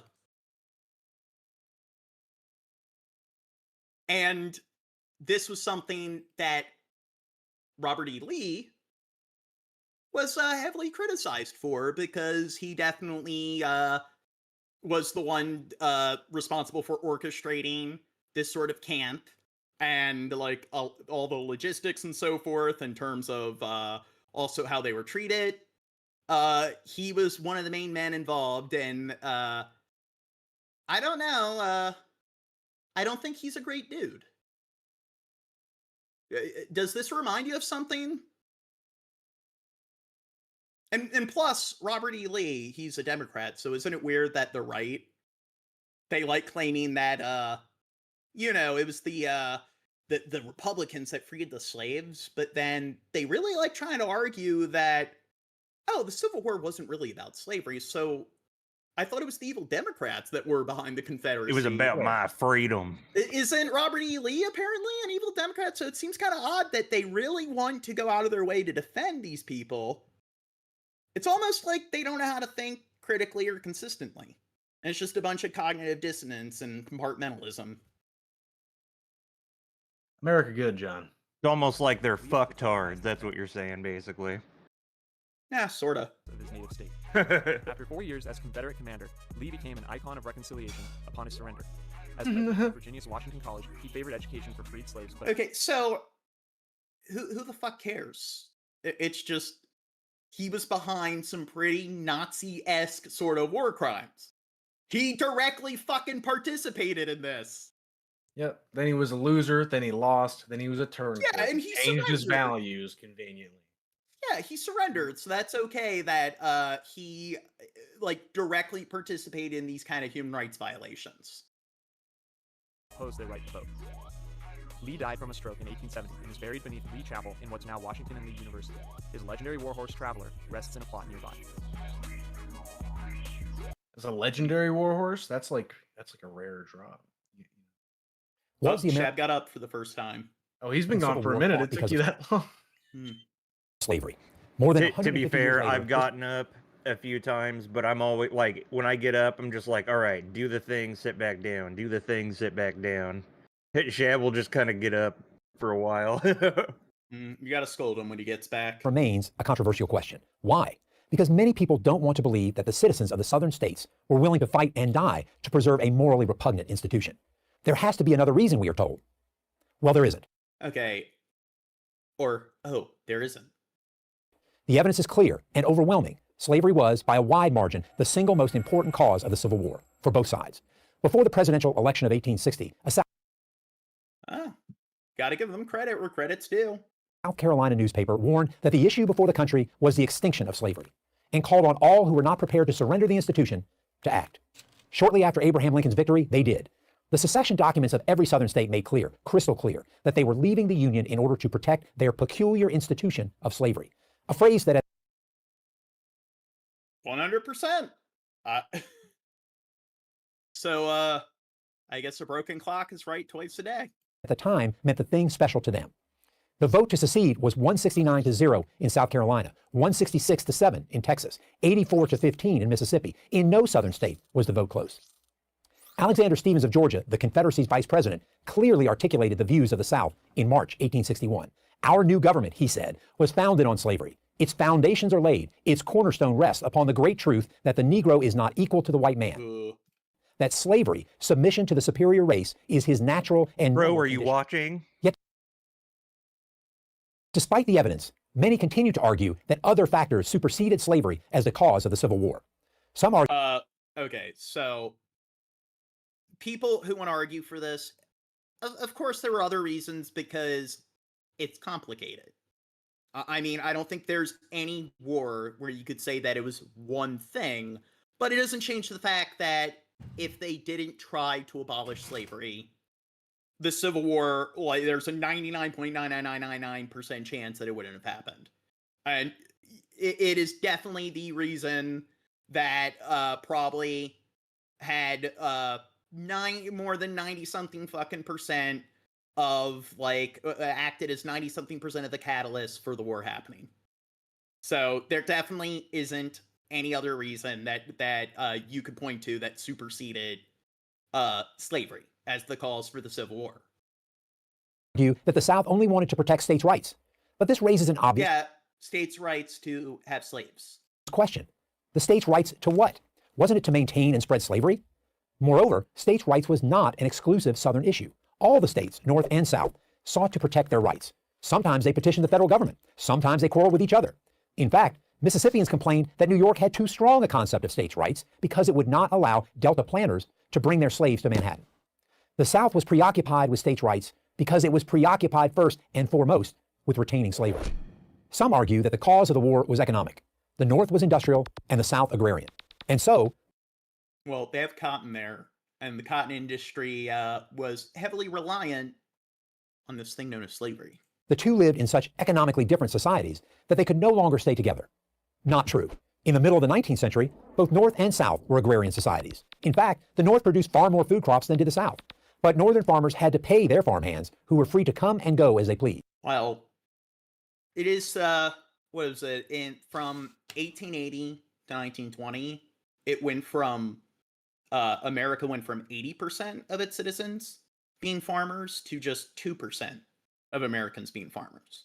Now, they show corn, which was a big cash crop in the North.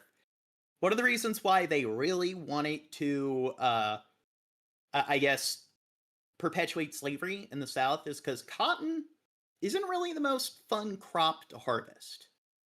Kind of like makes your hands bleed. So there's a reason why, when that was a very lucrative crop for their economies, that they really wanted to support slavery. Because, you know, it's something where likely it's going to be hard to find a labor force. Maybe you can exploit other people and force them to do it, make their hands bleed to harvest those crops.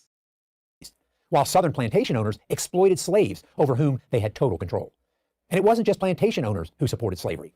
The slave society was embraced by all classes in the South. The rich had multiple motivations for wanting to maintain slavery. But so did And again, history covers the 1%.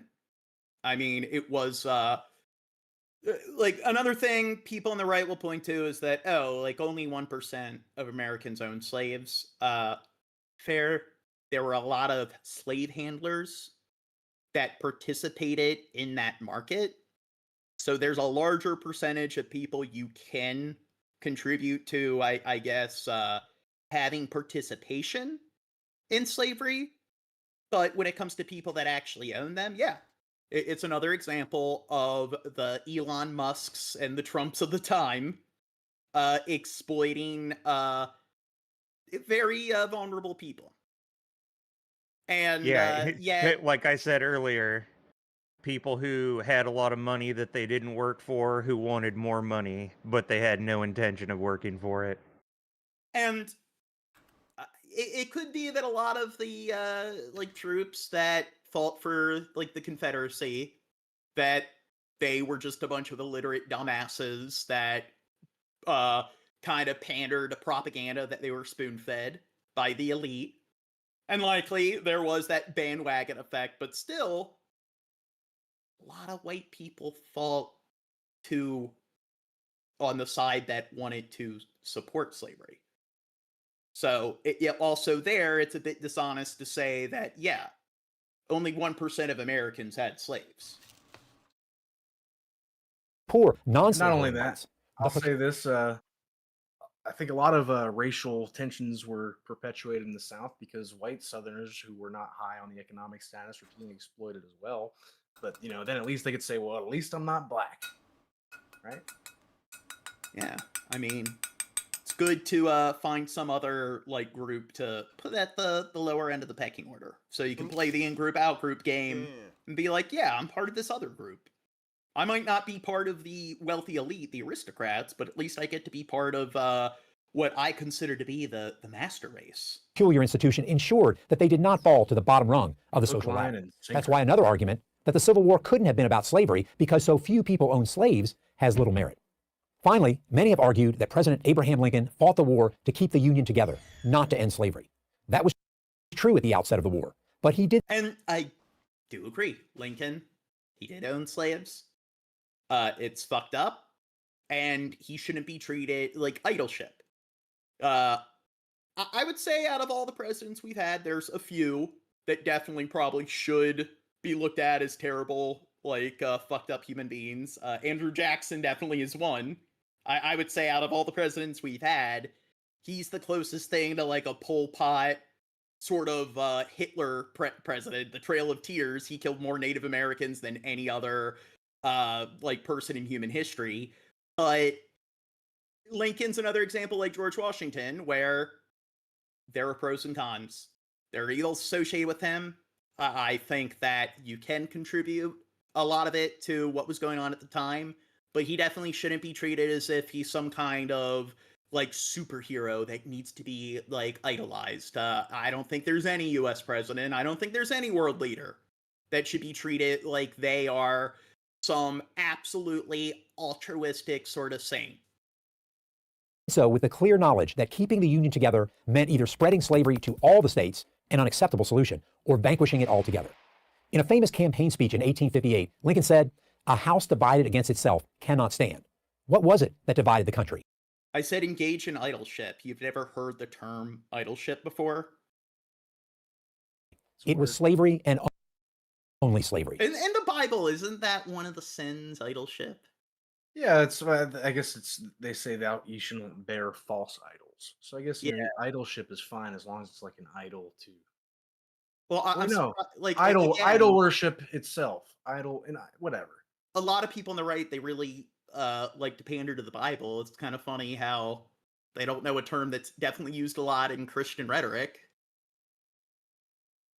He continued, I believe this government cannot endure permanently half slave and half free. It will become all one thing or all the other. And plus, they're commenting in the chat. So I'll give him, John. I got to give him this. I googled it because I'm. What can I say? I love words.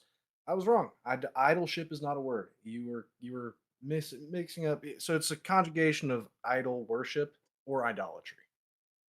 I was saying idolatry is technically the word for it, but whatever. Like I've heard so many people say idolship. Yeah, like at this point it should be a word if it isn't. But I guess we already have one for it. Changed. And as the war progressed, the moral component, ending slavery, became more and more fixed in his mind. His Emancipation Proclamation in 1863 turned that into law. Slavery is the great shame of America's history. No one denies that. But it's to America's everlasting credit that it fought the most devastating war in its history in order to abolish slavery. As a soldier, I am proud that the United States Army, my army, defeated the Confederates. But there was also that other army that was an American army that fought to, support slavery. Finest hour, soldiers No, Kimberly, even better, getting ready to smoke marijuana. Whoa. You're the liberal. Former slaves themselves destroyed chattel slavery, freed 4 million men, women, and children from human bondage, and saved the United States of America. I'm Colonel Ty Sigilly, professor. Okay, well. Oh, human bondage, that's Kimberly's favorite. I was going into this expecting them to go out of their way to try to engage in some, was it razor fist rhetoric? Trying to...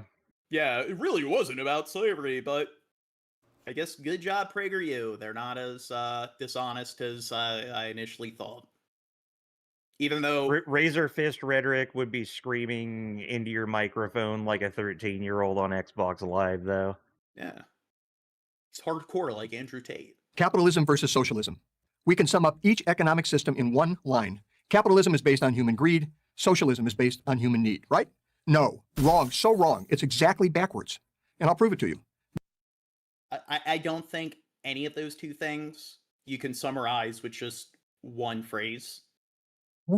They're these entire, like, sort of socioeconomic sort of paradigms that are really fucking complicated. You can write paper after, like, thesis after thesis about it. It is something that you can't just summarize as, hey, socialism's this, capitalism is this. Been on Amazon lately? Each of the thousands of products Amazon offers represents the work of people who believe they have something you want or need. If they're right, they prosper. If they're wrong, they don't. That's how the free market works. It encourages people to improve their lives by satisfying the needs of others. But I don't think that they're doing it out of altruism. I think they're doing it out of profit. And the thing is, they'll try to give people what they need to make money, but they'll also exploit, like, a lot of their workers by not paying them a livable wage. Or you have corporations that will try to obstruct certain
Hold on, guys.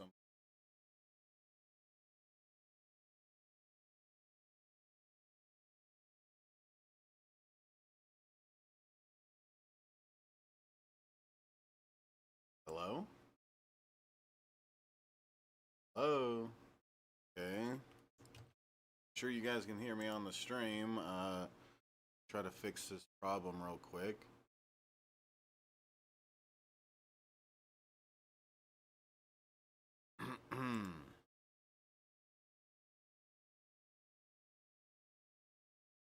Second, guys.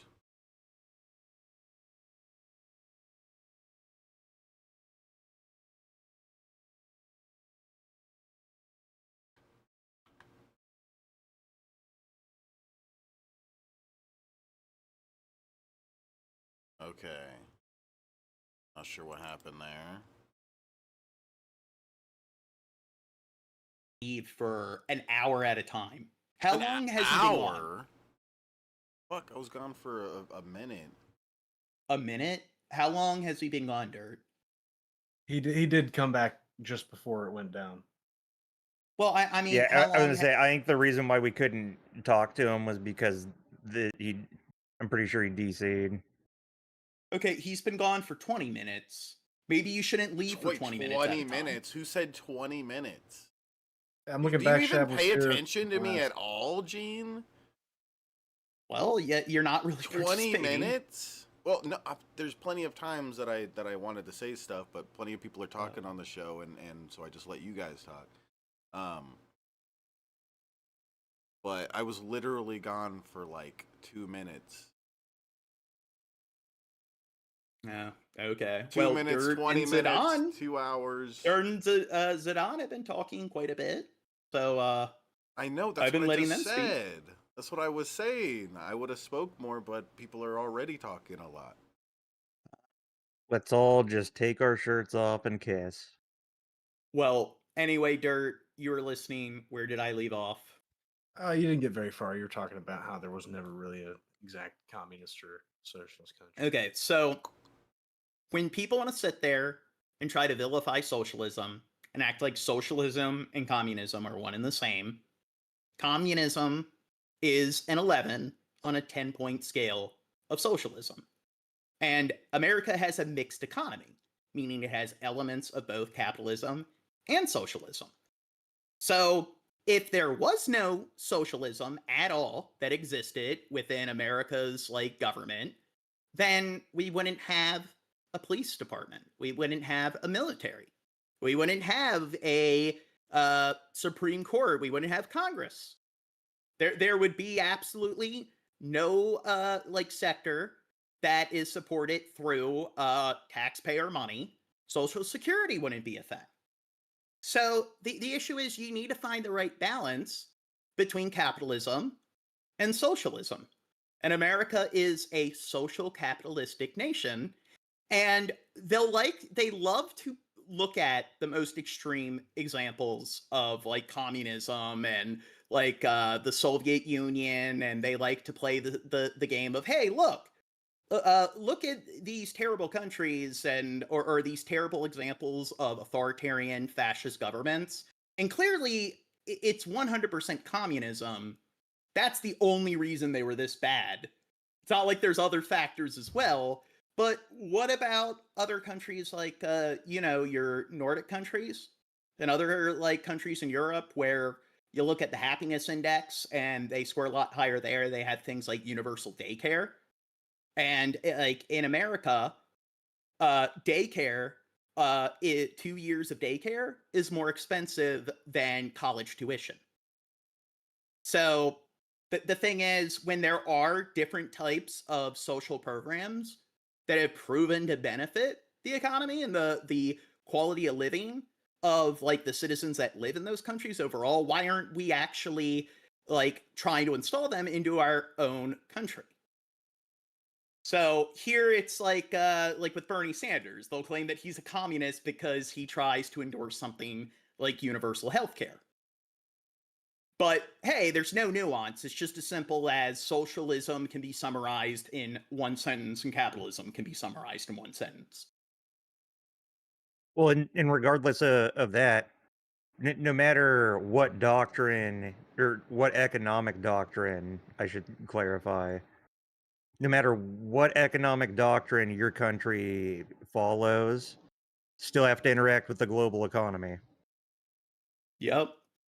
And I mean, So maybe that's someday. one way, no matter how much power your country might have, you still have to interact with the other countries that have economic power. No one starts a business making a thing or providing a service for themselves. They start a business to make Beanie with his was it $million homes? Sanders is a grifter with 3 houses. Someone's mistaken you, the beanie guy, for the Bernie guy. I think that's what's Oh, I'm not wearing my glasses, so I'm used to people calling me the beanie guy. I speak from personal experience. When I was the CEO of the company that owns Carl's Jr. and Hardee's restaurant chains, we spent millions of dollars every year trying to determine what customers wanted. If our customers didn't like something, we changed it, and fast. Because if we didn't, our competitors would. So Bernie has a few $1 million, but he got them through a book deal. So he's published like 1 or 2 books.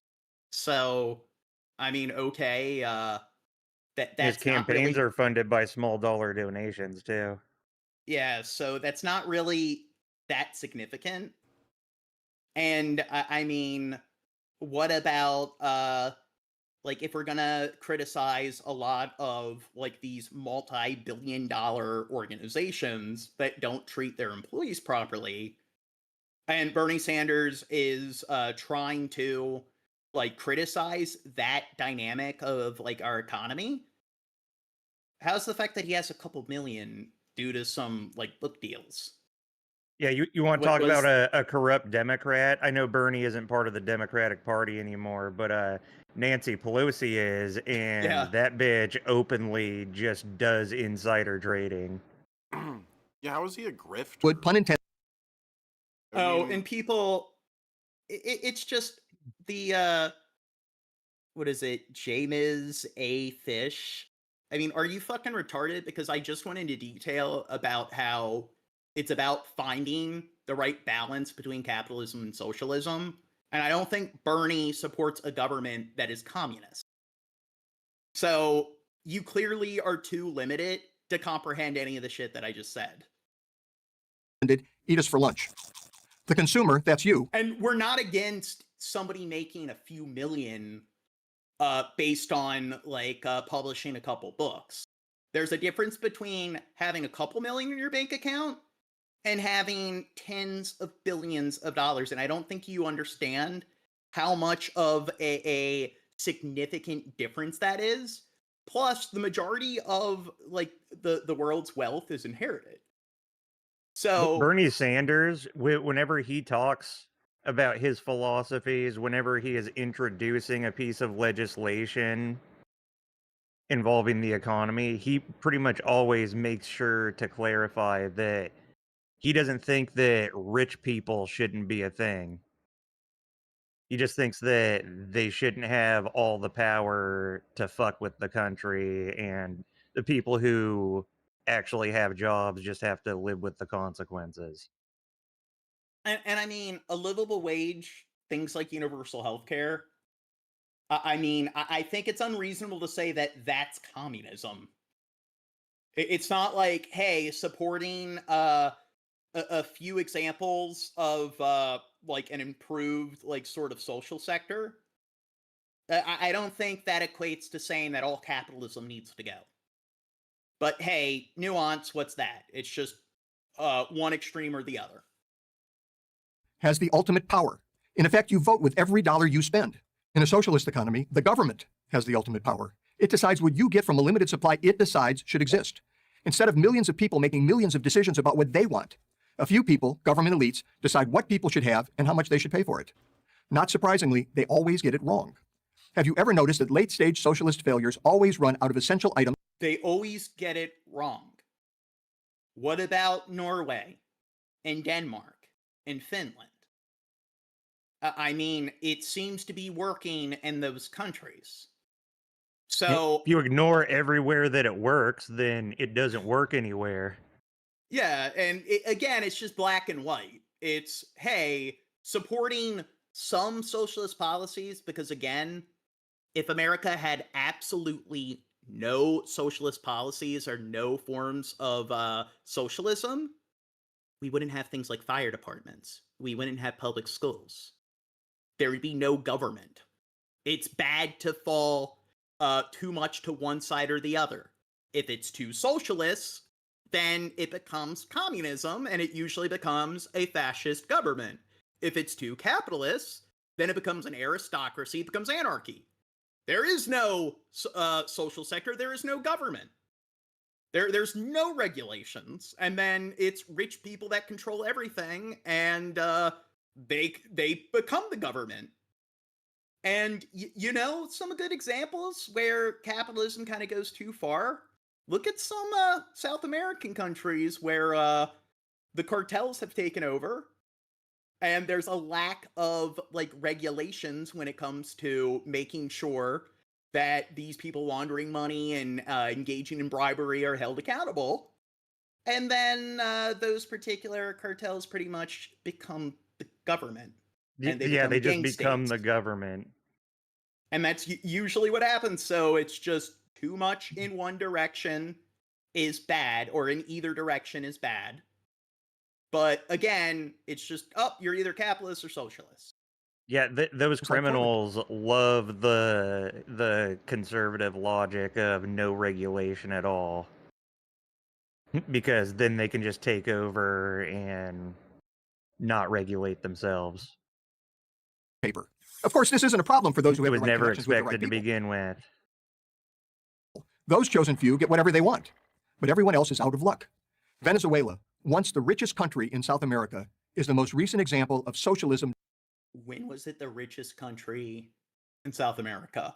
And by what metric? Because I'm going to guess maybe they're going by GDP, but even that I would say is bullshit, because I find it highly unlikely that their GDP comes anywhere close to like Brazil. But Chile, it's like when it comes to the Human Development Index, Chile has a level of development that's up there with like most of Europe.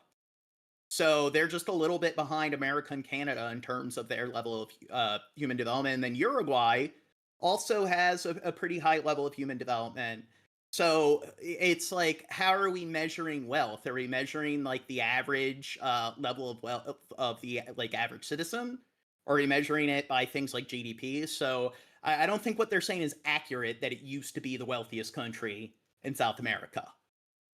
Driving a prosperous country into an economic ditch. Now, maybe you think it's an unfair example. I'm not sure why, but okay. We'll ignore the fact that leftist activists celebrated it as a great socialist success right up until it wasn't. But what about Western European countries? Don't they have socialist economies? People seem pretty happy there. Why can't we have what they have? They have mixed economies. Like pretty much every fucking country on the planet, because there are no countries that are 100% socialist or capitalists. Free healthcare, free college, stronger unions. Understanding a mixed economy requires using like at least 5 brain cells, and the average conservative doesn't even have 5 to use. So you get one or the other. It's red or blue. Yeah, it's all black and white.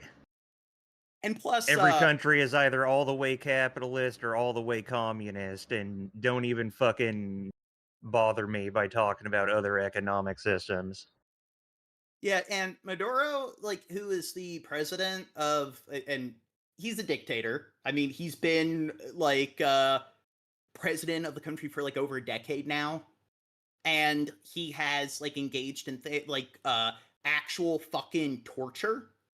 So he'll arrest political opponents and actually engage in, subjecting his opponents to torture. So he's a pretty fucked up dude. Maybe it has more to do with the fact that they're being controlled by a fascist leader than the fact that they applied some increased level of socialism. It's almost like there's this thing known as the fallacy of a single cause. And maybe there can be more than one thing that contributes to a decrease in the quality of something, but no. It's just, hey, they implemented some more socialist policies. So, yep, it clearly was just that and that alone. And what about, again, countries like in Northern Europe that have things like universal daycare or universal healthcare? They're going to focus on the fact that, hey, this authoritarian leader took control of this one nation, and then things become more oriented towards that fascist leader and their regime. And there's less of a focus on the people, because that's usually what happens when you have a totalitarian government. Did you learn all this nonsense from AOC? No. Yeah, I don't think any of us are really big fans of AOC. No. I love I her don't have on I don't have streams. the raging hate boner for her that some people do, but And don't really like her are you going to either. say that what I'm saying about Maduro is wrong? So do you know anything about like the current head of state of Venezuela? There are no socialist countries in Western Europe. Most are just as capitalist as the United States. The only difference, and it's a big one, is that they offer more government benefits than the US does. We can argue about the cost of these benefits and the point at which they reduce individual initiative, thus doing more harm than good. Do you think they do more harm than good? I mean, because America clearly is the best country. There aren't any countries that surpass America in any areas. It's not like, I don't know, when it comes to things like literacy and education, I don't think we're number one. I think there's quite a few countries that surpass us in that area.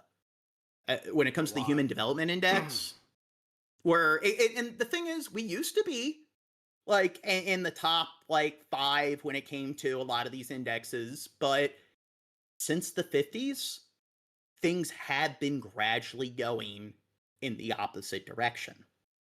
And we have been decreasing in terms of our status in all these different areas. And it wasn't that long ago where, hey, we went from always being in the top 10 to dropping down to like being within the top 20. And now we're in like the top 30, and we're continuing to move in the negative or in the wrong direction. So it's just, let's stop with the patriotism. Let's stop with like the American exceptionalism. It's like, we are not number one in all areas. So this attitude of, oh, well, hey, countries that are surpassing us in all of these various areas, such as education, it does more harm than good. Having universal, like, college or free college, their educational system, having more, like, restrictions on the private sector, not really supporting private schools. So the rich people in the country have to make sure that the public schools are actually of decent quality. It's not like, yeah, we can look at the stats and see that, hey, those countries, their youth are surpassing our youth in terms of their like academic attainment. Scandinavians have been debating those questions for years, but only a free market capitalist economy can produce the wealth necessary to sustain all of the supposedly free stuff Europeans. Okay, so we don't have a complete free market because we have a social sector. Again, there is no country that is entirely capitalist. There's a thing known as a mixed economy, but there's no nuance. It's just, yeah, only a free market capitalist economy can produce the wealth necessary. Only. Seems like they really like being black and white. Enjoy. To get the free stuff, after all, you have to create enough wealth to generate enough tax revenue to pay for everything the government gives away. Again, somebody advocating for something like universal health care or some of those socialist forms of institution in those other countries, they're not claiming that there should be absolutely no capitalism and there should be no private sector. So that like dynamic of, hey, if we don't allow the wealthy elites to control everything, and if we don't allow everything to be controlled by the private sector, then pretty much, yeah, everything will just get worse, even though there's countries where it's shown that that's not the case. And they mentioned earlier hey, look at these, aren't there these other countries that have more socialist policies in some areas? Well, hey, it does more harm than good. Did they show any statistics that prove that? And they didn't even, they try to like use like more sort of like tentative language where they didn't say it 100%. They kind of just implied, well, hey, like, do they do more harm than good? Yeah, let's just go with that without actually showing any data, hard data, to demonstrate that that actually is the case. About capitalism, you're Venezuela. In a 2015 speech, yeah, you're just Venezuela. At Harvard, Denmark's prime minister took great pains to make this point. I know that some people in the US associate the Nordic model with socialism. Therefore, I would like to make one thing clear. Denmark is far from a socialist planned economy. Denmark is a market economy. It's a mixed economy. It's not a fucking market economy. So when you point to Denmark as a paragon of socialism, you're really singing the praises of capitalism. The more capitalism, the less socialism you need. Look at America. Yeah. And again, it's not about finding the right balance. It's just about trying to entirely get rid of that one thing in favor of the other thing. Because it's not like, hey, capitalism can be really beneficial in some areas, but then it can also be very harmful in other areas. In the same way, socialism has its benefits and its negatives, but nope, it's just one clearly is all good, one clearly is all bad. Because nuance, what's that?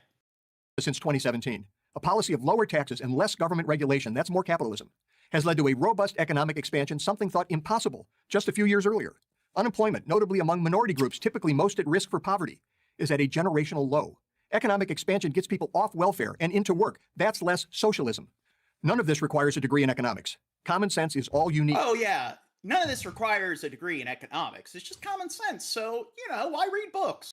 Why educate yourself? Just watch like a 5-minute PragerU video. And yeah, where clearly you just need common sense, because it's almost like anybody with an ounce of common sense would be able to look at the fact that they're not actually showing any statistics. They're not showing any stats or hard data.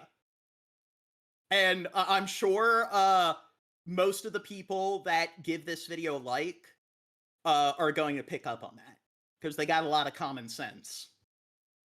That's why it's so frustrating to see young people praising socialism and criticizing capitalism. It's bad enough that they're working against their own interests. Better job prospects, better wages, personal freedom. But they're also working... Better wages. I don't know. Have you guys heard of this before? Isn't it a third of Americans can't afford like a $300 emergency? Or it's even higher than that now.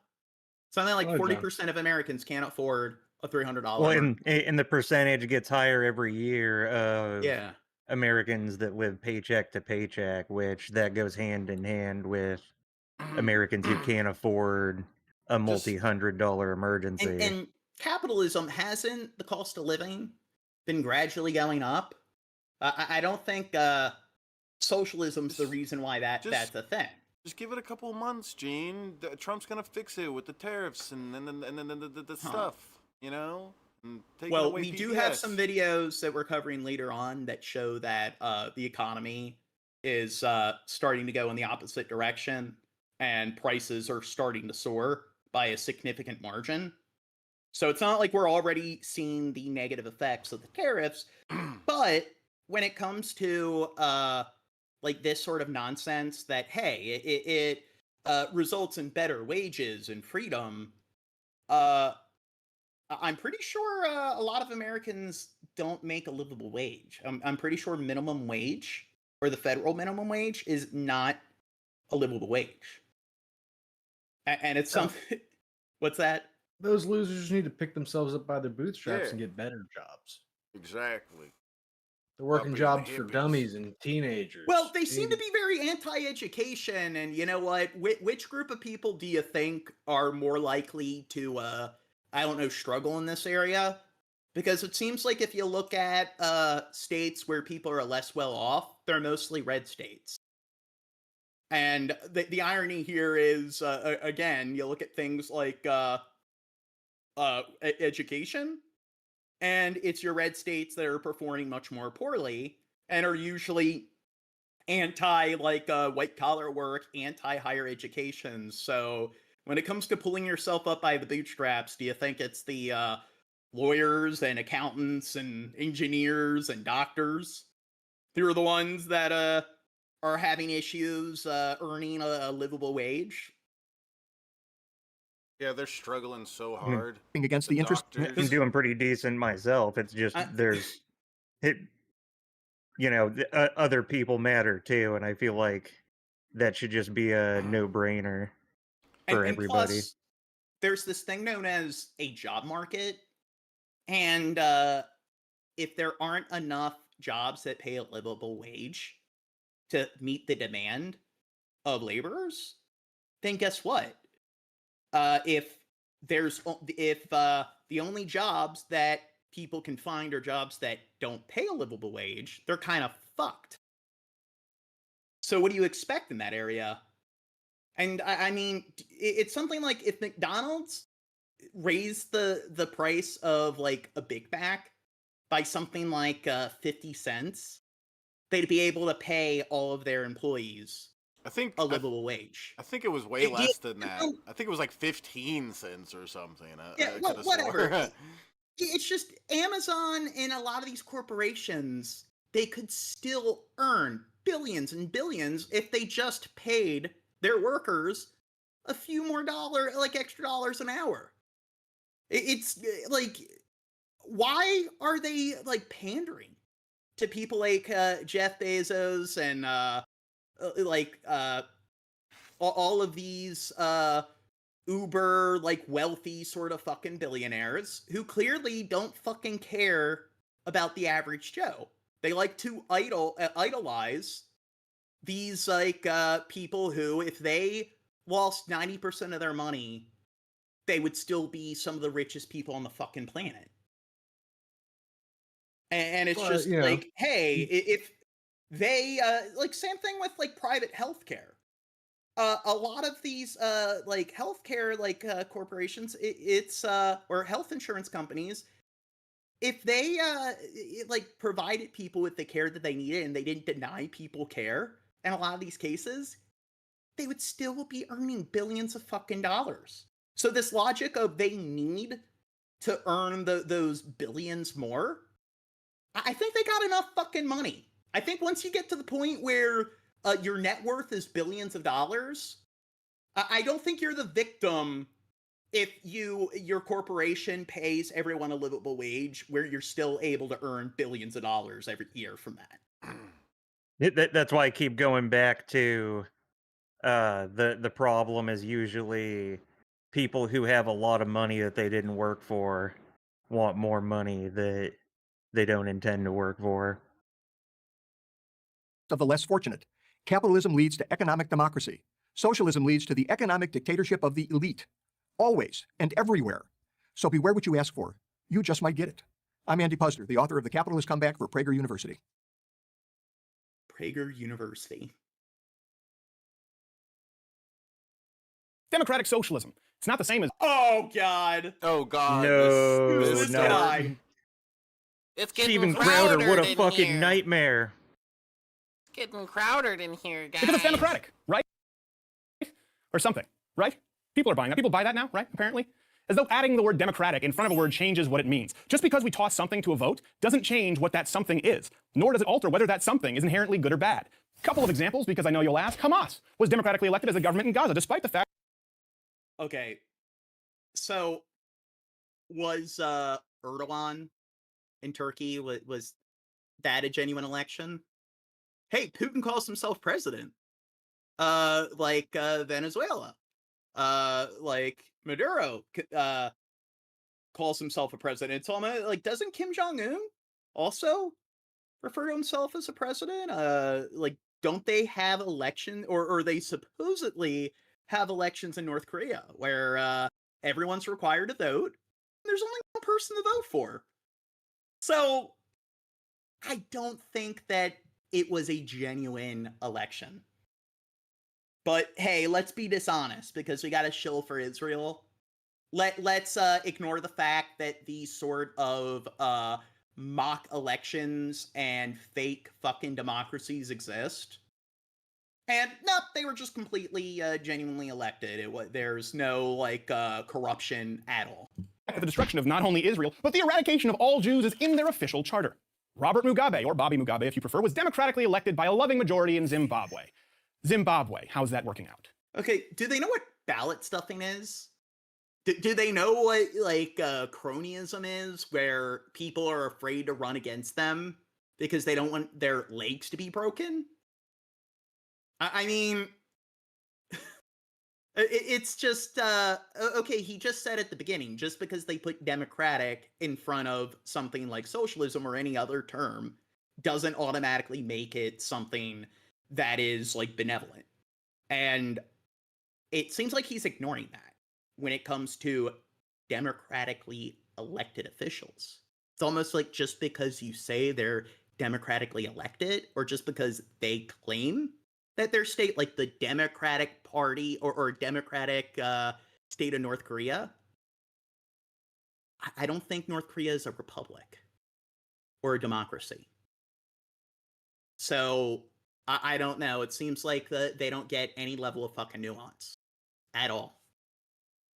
Venezuela? Well, Hugo Chavez, noted personal favorite and friend of Sean Penn, to whom he constantly pointed as being unfair. Well, somebody says socialists on Twitter defend North Korea. Well, hey, if they are, they're fucking retarded. Fairly characterized as a dictator when in fact he was democratically elected as a socialist. Well, how'd that work out for Venezuela? Well, it's now on the brink of collapse, despite it being one of the most resource-rich nations in the entire world. Basic things like eggs, milk, flour, and toilet paper are either too expensive for the average Venezuelan or simply out of stock. Out of stock, mind you. And again, it's 100% because it's socialist. It has nothing to do with the fact that the dude is a fascist leader. And again, what about other countries like, Denmark, Norway, where the quality of living is much higher and people are much more satisfied and content with their life. They score higher on the happiness index. They perform better when it comes to things like education. Why aren't they focusing on that again? It seems like they really like to engage in selection bias and hyper-focus on examples that kind of pander to their sort of ideologies. Well, John, it's because in those places where it quote-unquote works, it's because they're actually free markets. Oh, and someone says, when has socialism ever worked? Rewind. I'm tired of fucking repeating everything, but again... Yeah, we've already repeated that one like 3 or 4 times already. The point is, there are no fucking countries that are entirely capitalist or socialist. It's about finding the and right even if there balance. were, they would have to interact with a global economy that largely isn't that anyway. Dude, we're literally not claiming that Scandinavia is strictly socialist. I mean, well, I guess maybe John alluded to that, but we just went back and said how there is no whatever, dude. All countries are going to have a social and a private sector. America is a social capitalistic country. We're a mixed economy. So the point is, they like to sit there and point to something like universal health care and claim that that equates to just absolute socialism. Socialism equals communism. I mean, all communist governments are socialist governments. Not all forms of socialism are communism. So there's nuance here. And this element of, hey, if you support something like universal healthcare, but you still support all other elements of like a private sector, then, well, hey, you're a communist now. But what about Social Security? What about public schools? What about a police force? Like, they love to shill for the U.S. military. Do you not understand the U.S. military? That is 100% a facet of the social sector. So, I mean, is that communism? If you try to spend more money in our military or spend more money supporting ICE, I mean, why isn't that communism? But then promoting something like universal health care, that's communism? You democratically. Bill Hicks raises an excellent point. Gene, why are you coping? Yeah, Gene. I don't know. I mean, I'm just a soy boy. We knew all along it technically was a dictatorship. He's the big, beautiful Bill. Denmark? Okay, here's the time where you point to an entirely homogenous population, about 1/60th the size of America's, and you pointed that as the blueprint. Okay, let's go there. This is 1/60th in terms of land. Because I'm pretty sure that I don't know, don't they have like a population of like 30 million? I mean, so they're like 1/10 the size of America. But hey, it's almost like he's a dumbass, and it's just about like surface area. It's not about, you know, other things like their economy or their population relative to our population and our economy. This is a place where the middle class can't even afford a car because of the 180% new car tax. And the prime minister was... I'm pretty sure a lot of Americans can't afford a fucking car. I'm pretty sure, again, something like 40% of Americans can't afford like a $300 emergency. So fed up with Americans pointing to it as a beacon for socialist success that he felt compelled to clarify, I would like to make one thing clear. Denmark is far from a socialist planned economy. Denmark is a market economy. Sweden? I love Sweden. Okay, great bikini team, and thanks to that country, my armoire now doubles as a bookcase. Speaking of which, the founder of IKEA, let's be honest, the only really cool export from Sweden, aside from a few good hockey players, left Sweden because of the stifling high tax rate. So, Sweden, good place, not bad people, but a successful model for a viable economy in today's global market? Incorrect. Okay, so why do you think rich people want to move places where there's much lenient policies when it comes to, you know, taxes and so forth? They greedy. Want to keep their money. The fact is that over time, the greatest enemy of socialism is reality. The reality that human nature will invariably pull certain people toward individualism and success and others toward laziness and collectivism. The tension between the makers and the takers always leads to socialism's inevitable collapse. But I know that I can give you examples of failed socialist economies until I'm blue in the face, and you won't care. Because at least socialism is inherently more morally altruistic than the You won't give a shit. And again, the problem is, hey, like these European countries that people like to associate with socialism, they're not socialist countries, and yeah, we're aware of that. But the point is, people point to them as examples of, you know, how they have a better healthcare system. And then what retards like this dude try to do is claim that, well, hey, that is communism, and look at Venezuela. It's like, well, Venezuela is not Denmark or Sweden. So you're defending them by claiming that they're not socialist countries, but yet the reason they make this argument that socialism is all bad is because they don't want people trying to install certain systems that have proven to work in those countries. evil, greedy, capitalist, warmongering scene in the West. Greed? What's more greedy than wanting to take from someone else something that you haven't earned? Unlike capitalism, free enterprise, which can only occur truly through voluntary transaction, socialism can only occur at gunpoint. That's what it comes down to. If you don't pay your taxes, once you get through the IRS and the auditing and the lawyers and the PR stunts, people make you give the government your money, an increasing amount of your money. Okay, it can only work by being held at gunpoint. You can make the same argument about extreme examples of capitalism, where the IRS, that's an example of a form of social institution that regulates different sorts of, I don't know, aristocrats, like people who like to exploit others for money. And it's almost like, you know, there's a black market, and a black market is not socialism. So when you have like cartels or whatever that engage in things like cronyism and loan sharking and stuff, that's not socialism. That is like an extreme of capitalism that isn't being kept in check because there's a lack of a social sector there to regulate these sort of black market sort of aristocrats. So, and again, that's a very extreme example of capitalism, and the same way there are extreme examples of socialism. It's almost like it's about finding the right balance between the two. Well, so if you're using that gunpoint logic, there's a lot of ways that you're held at gunpoint under the current system too. So that you have to stretch to really make that argument for pretty much anything that isn't just that extreme example that you give. Oh, and somebody says that taxing is basically a theft. So should there be no taxes? Shut up, Crow. No, Crow's not the one that said that. No, I was still referring to Crow. Well, like if you're going to make that argument, then what if we have no taxes?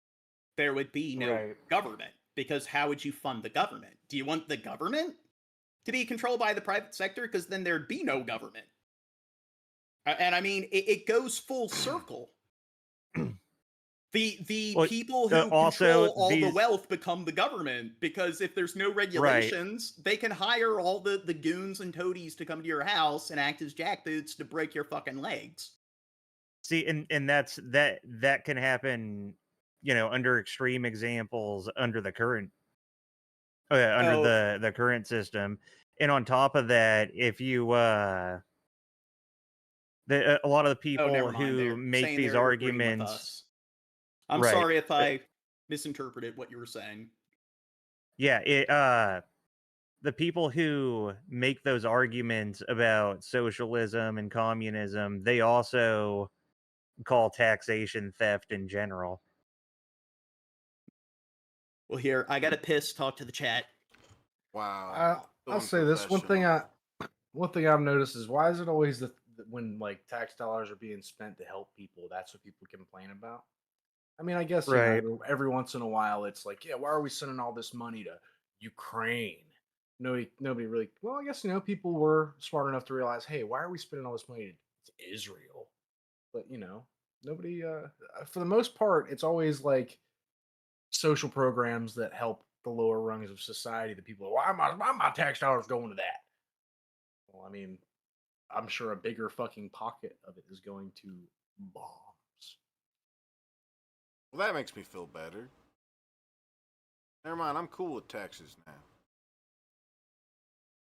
Yeah, as long as it's being used to wage war on people, including yourself. Yeah, I thought my money was getting wasted. Never mind. Hell yeah. All the money they sent Ukrainian could have helped the homeless. Yeah, but that involves actually doing something productive. Yeah, and then there's way less people to prosecute and have the lower rungs of society feel dominant over you. Yeah, sorry. Shabisky, you were about to shill. That sounds more important. I was just gonna say, let's hit the like button, guys. Everybody hit the like button on the stream. Helps the stream do better. Yeah. Do that. And also, you can force us to acknowledge your messages by clicking the link that's pinned in the chat or in the description, and attach money to your messages, and we will be forced to acknowledge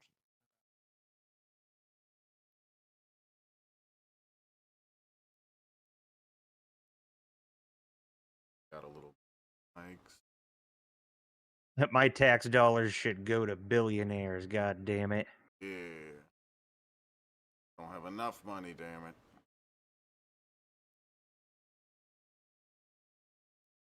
Yeah, shout out to Barry McCockiner. Hell yeah. Shout out to Doug Gimme Dome as well. Somebody says they want to shout out to their cousin. Barry McCockiner. Your cousin is awesome. You're automatically one of the best people on the planet if you watch us. Sending scary men with guns to take you away. Now, so long as the people having their stuff taken away at gunpoint are in the minority, and the majority feels that they'll get to benefit from more said taken stuff, you'll always be able to win that decision through a popular vote and claim the moral high ground through democracy. Putting the word democratic in front of your socialism doesn't make it any inherent. Okay, so again, just because you put the word democratic in front of something, weren't you just making the argument that the socialist leaders, they were voted into office? You're putting democratic in front of that. They were democratically elected. So why doesn't the same rule apply there? More moral nor less violent. Did you get that? American wannabe socialists also. Get a job. Please, like a... Yeah, because it's not like that's a very, like, I don't know, common, view that people on the left have, which is supporting universal health care. And I'm pretty sure most people in the country are employed, including people on the left. So yeah, when only like the economy really sucks, but America usually fluctuates between 1 to 5% of the country being unemployed. So I'm pretty sure it's not just 1 to 5% of the country that are Democrats and left-leaning. And again, there's a correlation between, you know, being more, you're more likely to be like a white-collar worker in a STEM field and voting blue. So I guess all those lawyers and doctors and everything, yeah, they don't work. They don't have a job. Real job. You'll probably have to shave first. I'm Steven Crowder for Prager University. Wait, how come that schmuck didn't shave before he got a nice PragerU job? Yeah. Yeah. Not a fucking Seems to clean lack shave, motherfucker. self-awareness. Okay, I think we've watched enough of these PragerU socialist videos. Thank God. Oh, thank fuck. Yeah, it was really getting to me, man. Yeah, now let's move on to some pro-genocide PragerU video. Here, let's get to the Supreme Court in the fall planning on reevaluating or reconsidering their previous vote that going against same-sex marriage is unconstitutional. And clearly people that want to advocate for them deciding to appeal the previous decision, it's clearly because they care about state rights and they want each state to decide for themselves. Clearly that's the reason. It's not the fact that they're just homophobic. Court has been asked to overturn their 2015 ruling that legalized same-sex marriage nationwide. The Bay Area saw some of the first vows from same-sex couples when California legalized it in 2008. Our first Rob Nesbitt has reaction tonight from a couple celebrating their 17th wedding anniversary this year. Gay couples were getting married at San Francisco City Hall long before same-sex marriage was legalized nationally 10 years ago. Those couples are paying close attention to what's happening with the Supreme Court. The 9 Supreme Court justices may take up a case which asks them to overturn the right to same-sex marriage, a possibility that Executive Director of San Francisco Pride, Suzanne Ford, says she saw coming from Republicans. I know as a trans person... I do know that now the Supreme Court is stacked in the Republicans' favor. Now, John Roberts, who is the Chief Justice, he's butted heads with Trump in the past. He was appointed by, like, the Bush administration. So it wouldn't shock me too much if he voted in the other direction, but last time he did vote against same-sex marriage. And then you got Clarence Thomas, who also, he was voted in, or he was appointed by the Bush administration as well. And he replaced, what is it, Thurgood Marshall? I always have a hard time pronouncing his name, but do you know who he is? Rings a bell. He was a big civil rights activist. He's up there with like King and like Malcolm X, Angela Davis, and he was the first black member of the Supreme Court. And when he passed away, the Bush administration appointed Clarence Thomas, who I believe is the second member of the Supreme Court who's black. And do you think they would have appointed a black guy if the only black guy in the Supreme Court didn't pass away? I'm fairly certain that probably played a role in it. But he also voted against same-sex marriage. And the only like justice that's currently in the Supreme Court who is a Democrat who wasn't there to vote last time is, like, her name's I can't pronounce her name. Ketanji, I think it's Ketanji Jackson. Oh, Ketanji, yeah. Yeah, Ketanji. Ketanji. And Brown Jackson. Sonia Sotomayor, she's still like a justice, so she voted for last time. And Elena Kagan, she also was there last time. But I guess, I don't know, we're kind of fucked because there's only 3 candidates that are likely, or 3 candidates that are guaranteed to vote in favor of same-sex marriage again. News that they weren't just going to stop with us. and that this is proof that they're going to keep going. The case was brought by Kim Davis, a former Kentucky clerk who was arrested in 2015 for refusing to issue marriage certificates to same-sex couples. John Lewis and Stuart Gaffney first married in 2004 during the Winter of Love at San Francisco City Hall. Those marriages were all annulled, so the couple said "I do" again in 2008 when California legalized same-sex marriage. It never feels good to have somebody file a petition before the United States Supreme Court to take away your marriage. But one thing we know for sure is that our love is here to stay and our marriage is here to stay. Though the case has been filed with the Supreme Court, that does not mean the justices will take it up. Gaffney and Stewart are confident that their marriage will continue to be recognized as legal in every state. The Supreme Court itself has shown no interest, actually, at this point, in overturning its historic marriage equality decision of 10 years ago. The most recent Gallup poll shows that about 70% It's been 10 fucking years. of Americans support same-sex marriage. Ford says the support is great, but that it's time for Wait, silent what's members of the LGBT statistic Gallup there? poll shows that about 70% of Americans support same-sex marriage. Ford says the support is great, but that it's time for silent members of the LGBTQ community to speak up. It's going to touch all of us eventually, and I think the sooner we get to that realization, the sooner we can really stand up and say we're not going to have this. Now, that was something like a good example of people being grifters. Hillary Clinton was anti same-sex marriage, but then once the popular opinion shifted in the other direction, she's for it all of a sudden. Here in America, the Supreme Court is scheduled to consider the case. All right, so I'll humor Playable Elite here. They just got here and they're curious at whether or not we are for or against same-sex marriage, and more importantly, do you think the government should have a say in marriage? I think they shouldn't have a say. So if two people of the same sex want to get married, why should the government determine whether they're allowed to get married or not? Yeah, yes to the first question, no to the second question. Yeah, and I don't know what their view is overall, but it's just, if they're going to make the argument that should the government have a say on whether the state governments have a say, so it's just, if you're saying the government shouldn't have a say in it, why should the state government have a say in it? 29th. Reporting in the newsroom, I'm Robin Nesbitt, Cron 4 News.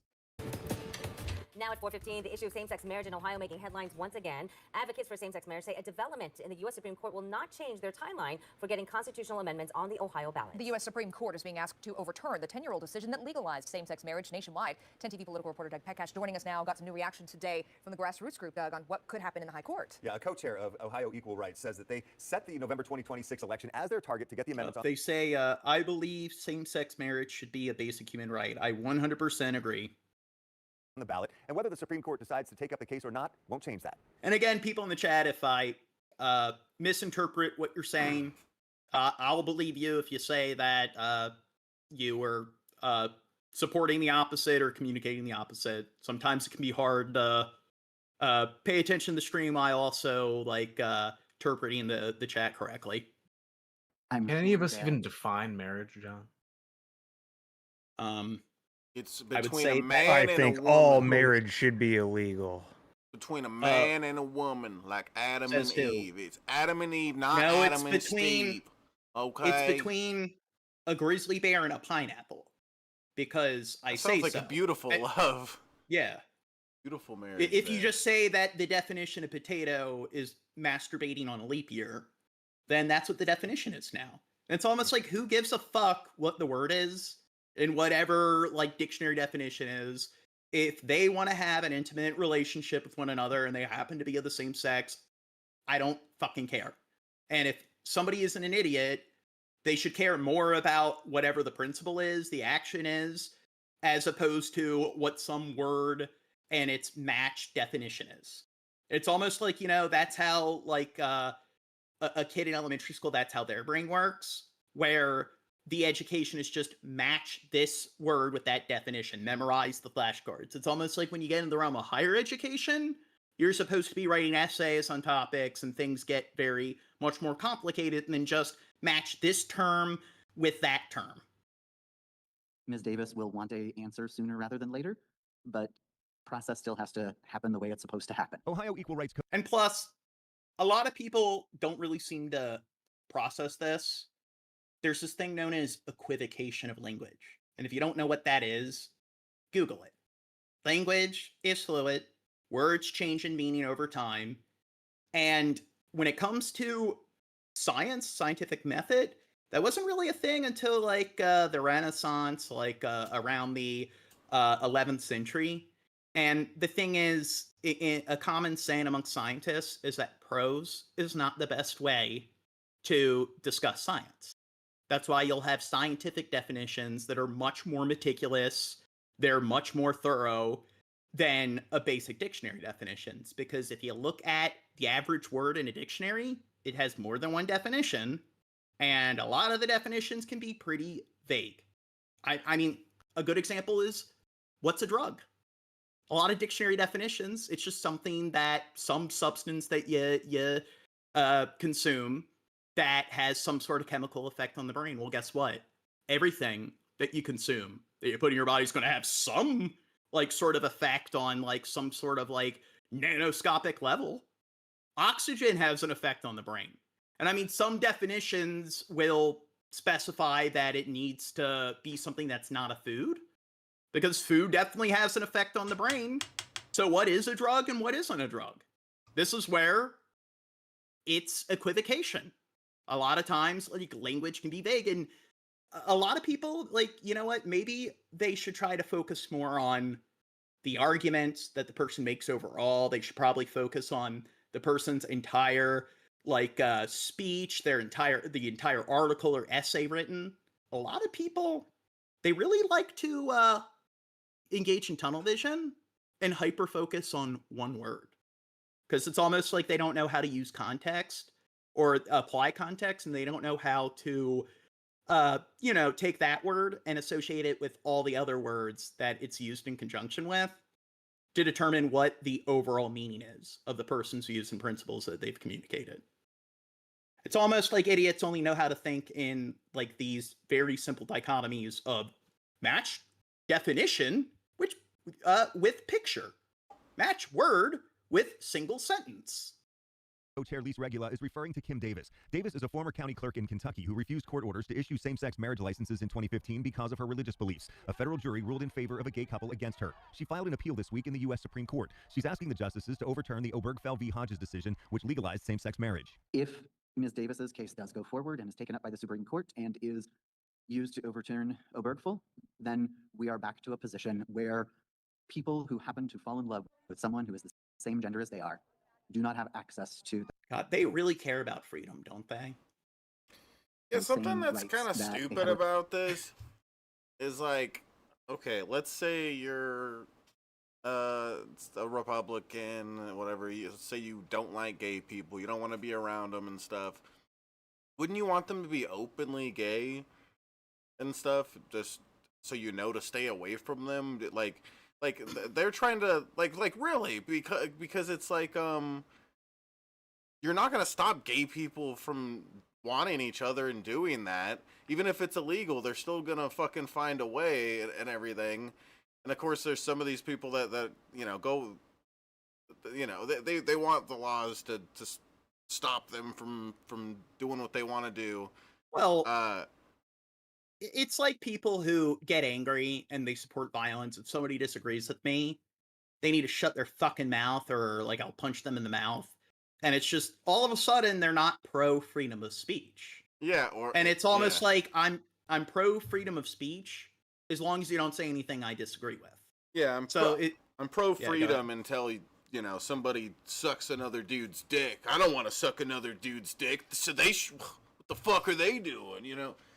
It's just it's what about my lame freedom to put my dick up your nose, Shabisky? Well, yeah, might fit. But yeah, I think it's really stupid. It's kind of like how I really believe that people who are racist, even though I don't agree with them, I want them to be openly racist and say what they believe, so I know what to think about them. I don't want them to hide. Crow, do you hear that? I don't want them to hide that. I want to know the truth. You know who to avoid. Yeah, I know who to go. That's a piece of shit right there. That's a dumbass. Well, maybe it's like an ancient Which guy with the hat? That could be 3 out of the 4 of us. He's talking about me, the bong thing, I think. I was hitting the bong. But go on, Gene. Okay, so in ancient Rome, there was this sort of policy that was presented to their, the Roman Council to make it so slaves had to wear uniforms. And you know why they rejected it? They were considering it, but they decided to go against it. They look, because the forms look gay. They didn't like the fact that they would get a sense, the slaves, of how many other slaves that there were. Yes, Bruno, we respect your right to suck trans dick too. So maybe that's why they want things to be outlawed and stuff. They don't want to know, or they don't want the people of the other groups to know how many allies there are. So, and I guess, why not answer this person's question? John in the chat said, should biological men be able to participate in biological female sports? My answer is no. But also, I want to add on. Also, I want to add on top of that it's such a tiny little problem. If it is a problem, it's so minute, so small. It's not even funny, and it's stupid that if you talk to a lot of people on the right about what the big problems are in this country, that would be one of their top fucking problems, is trans people in sports, even though it's something that is so rare. Such, if it's a problem, it's such a tiny thing compared to all the things we're dealing with. We need to focus on, learn how to prioritize things a little bit. Crazy idea. Wait, are you saying that our inflated prison system and our poor education, that should take more priority over people being trans and using same-sex bathrooms? Yeah, and them being in sports and shit, that shit doesn't really matter. One thing I've always hated about Sounds like liberal propaganda to me. You want to fucking focus on things that matter. One thing I've always hated about the whole argument of them being like, yeah, a guy shouldn't be able to go into the girls' bathroom, put on a wig, and go in there, and it's like, you realize that there are predators who like the same gender, right? Like the pedophile male who likes little boys, he can go into the male bathroom. Like, there's no stop it. Like, I mean, there's a whole bunch of other arguments with it too, but it's like, why are you only worried about like trans people going in the bathroom? Why, like, if you're so worried about keeping everybody safe, like, well, plus I don't know, it just doesn't make sense. There's no consistency with what we're focused on here.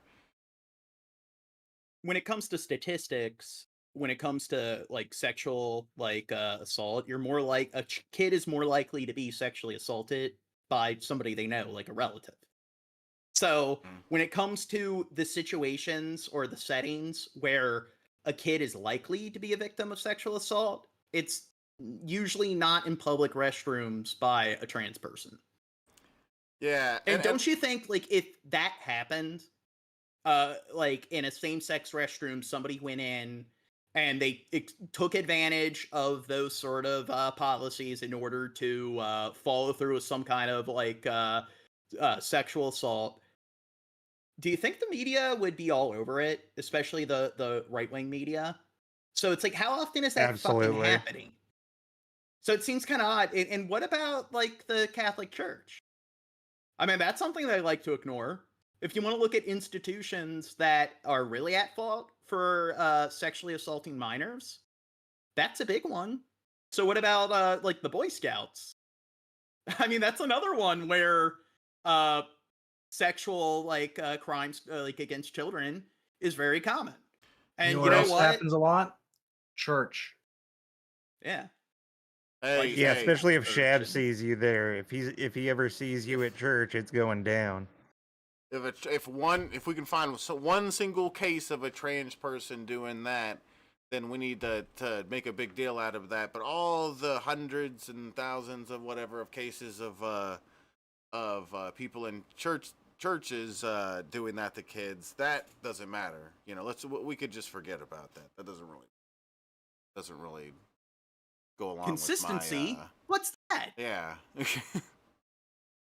Sexual couple does. Ohio Equal Rights will soon start collecting signatures for 2 proposed constitutional amendments. One would prohibit discrimination based on a long list of categories, including race, religion, and sexual orientation. The other calls for the repeal of Ohio's constitutional ban on same-sex marriage. Right now, marriage is defined in the Ohio Constitution as only between a man and a woman. In a statement in July... Oh, and when it comes to the trans sports and so forth, Two Guns, he presented a really good like idea, is that and I'm sure other people have presented this as well. It's sort of like in MMA where they have the different weight classes. Yeah, weight classes and physicality overall, regardless of gender.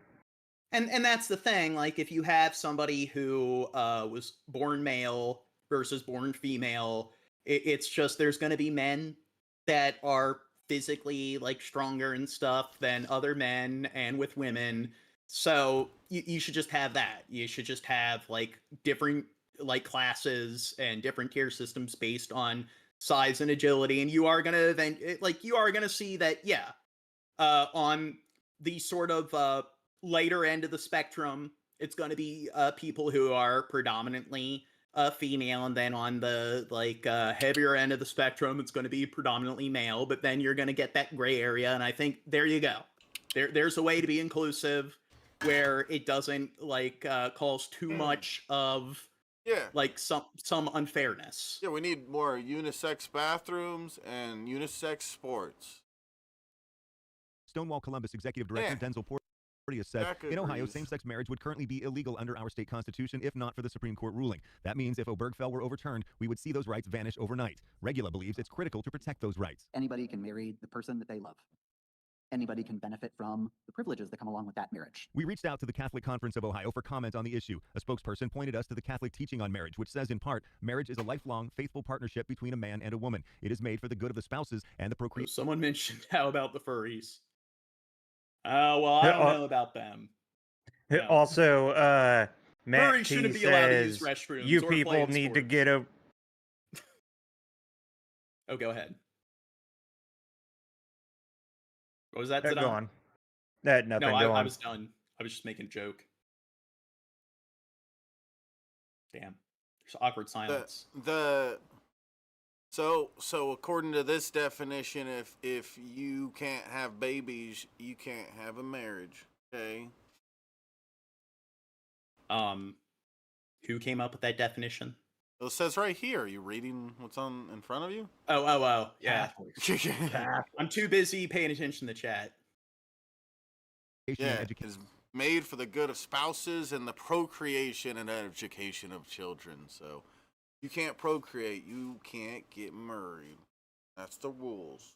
Get over it. Now, isn't that sort of irrelevant? Because I'm pretty sure people who are gay, I mean, sometimes they do have kids, but for the most part, I'm pretty sure that because they don't want to have sex with somebody of the opposite sex, they're not going to be having kids regardless. So why does it fucking matter?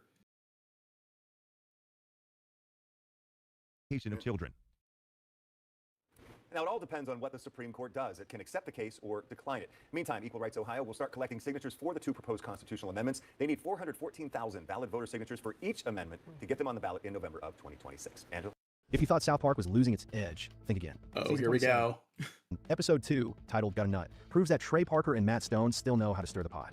Only now, they're turning the heat up even more. From IC raids in heaven to botched political loyalty and face-crawling Botox horror, this episode is unhinged in the best way possible. But as with all things South Park, beneath the ridiculous humor lies some sharp, biting commentary. Let's break it down, character by character, scene by scene. The episode... This is one of those, let's explain the entire episode to people in case they weren't able to understand.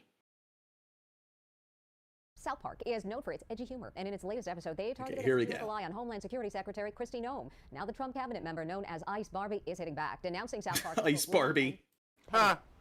Kristi Noem is firing back. I'm Kristi Noem, head of Homeland Security. Appearing on the Glenn Beck podcast, the Secretary of Homeland Security slammed the guys behind South Park for their edgy portrayal of her on this week's episode. It's so lazy to just constantly make fun of women for how they look. If they wanted to criticize my job, go ahead and do that, but clearly they can't. They just... I hate that right there, where she I've seen that.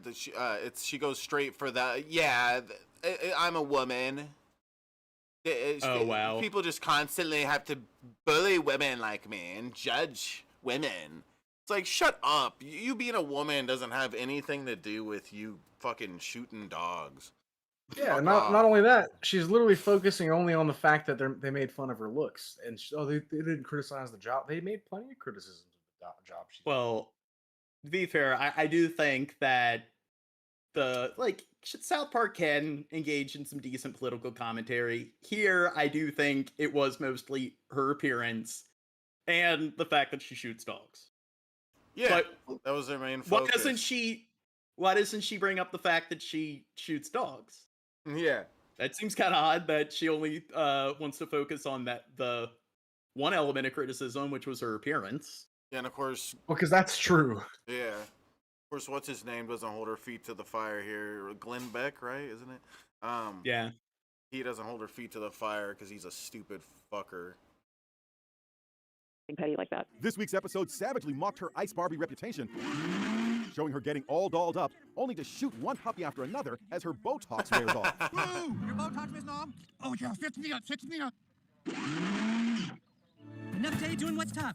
Border czar Tom Holman also condemned the episode's timing, given recent assaults on ICE agents. We're up over 800. Oh God, those poor ICE agents. They're the true victims. Oh no. 30% increase in assaults on ICE agents. Now, I do think that, okay, you shouldn't be assaulting ICE agents, but similar to police brutality, why is it only when cops are victims of some kind of violence where they seem to care? What about the fact that, police brutality and violence that's usually perpetrated by cops seems to be far more common than cops being on the receiving end of violence, but they don't really seem to like to focus on those elements. They seem to care more about the Blue Lives Matter than the Black Lives Matter. They feel emboldened the more and more they see this bad rhetoric coming out. So And plus, what are the assaults? Is it people just like throwing tear gas canisters back at them and throwing fireworks within like close proximity? So how many have been injured and how serious are those injuries?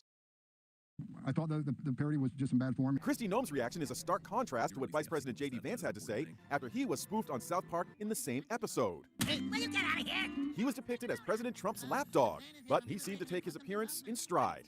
Well, I've finally made it, he declared.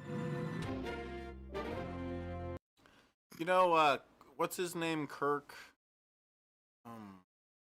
DJ Kirk? Charlie Kirk. What? DJ Kirk, very nice. Yeah. Charlie Kirk. Charlie Kirk, yeah, the guy they made fun of on this episode that does his stupid fucking YouTube show and stuff. He's like, okay, so he's not reacting to it by like getting mad, but he's totally going into like, oh, this is funny and trying to take the side of like, oh, I don't really care and stuff. It's silly, I made it and stuff. To me, it's like, it's like really cringy because he's like trying too hard, I feel like, with it, and it's like he doesn't seem to understand that they took the most horrible character on South Park, Hartman, and he became Charlie Kirk because like he saw other people acting like that and stuff and was like, what the fuck, people are stealing my shtick. Like the Cartman shtick of being a piece of shit and everything. I think he's just trying to like not come across as triggered and so forth because totally. And that's doesn't probably bother me. That's probably the best thing to do. I mean, if you get worked up over it, then well, clearly are upset over it. So whether they care or not, being like, oh, cool, I was on South Park. I mean, that's probably the best thing you can do. Yeah, I just feel like it's an act. But also it's just kind of stupid because it almost seems like it goes over his head and he doesn't understand that the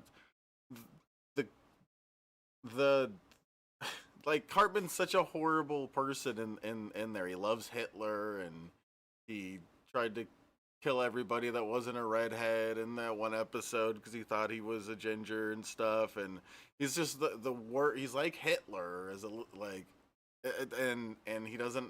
Charlie Kirk just doesn't understand that he's being he's just being told that he's a piece of shit, basically. This was like, oh, that's silly. Doesn't bother me. We are getting our first look at the proposed redrawn districts in California's congressional maps. State Ooh. Do you think there's some gerrymandering going on? Democrats hope their maps will send more Democrats to Congress. This is all in response to Texas. Republicans there are trying to send at least 5 more members of that party to the U.S. House of Representatives. Thanks for joining us tonight at 6. I'm Curtis. So, do you think gerrymandering should be legal? I No. mean, well, the issue is that they leave it up to, well, that's the problem, is that that's not how the House of Representatives should be, like, determined when it comes to the votes, where, hey, you got all these municipalities, and each municipality gets a certain amount of it. It should just be based on the overall population of that state. Plus, I don't really agree with the element of, like, the Senate, where you'll have states that have less than 1 million people living in it, and they'll have 2, like, votes in the Senate, compared to a state like California that has a population that's greater than Canada.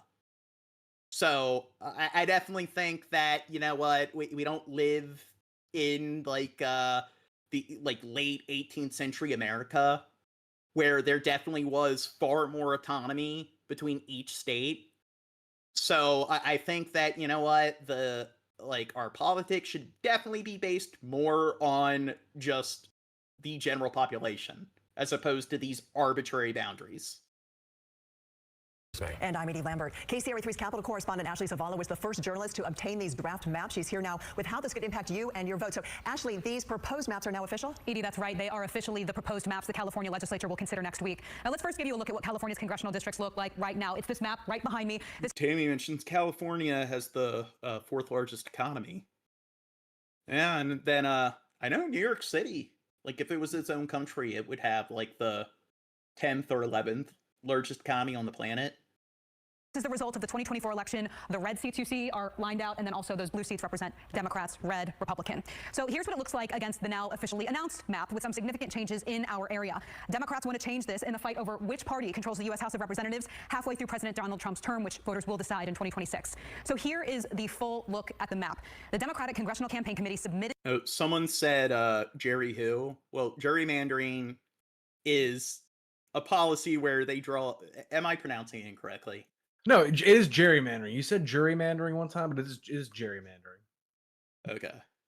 Well, yeah, so it is a practice, for those of you who don't know, where states can change, like, the borders or the boundaries between the different municipalities, and then the different municipalities will get a certain amount of representatives. And the thing is, you can pretty much take one region that's predominantly blue or represents one party, and you can just make that one large sort of enclave.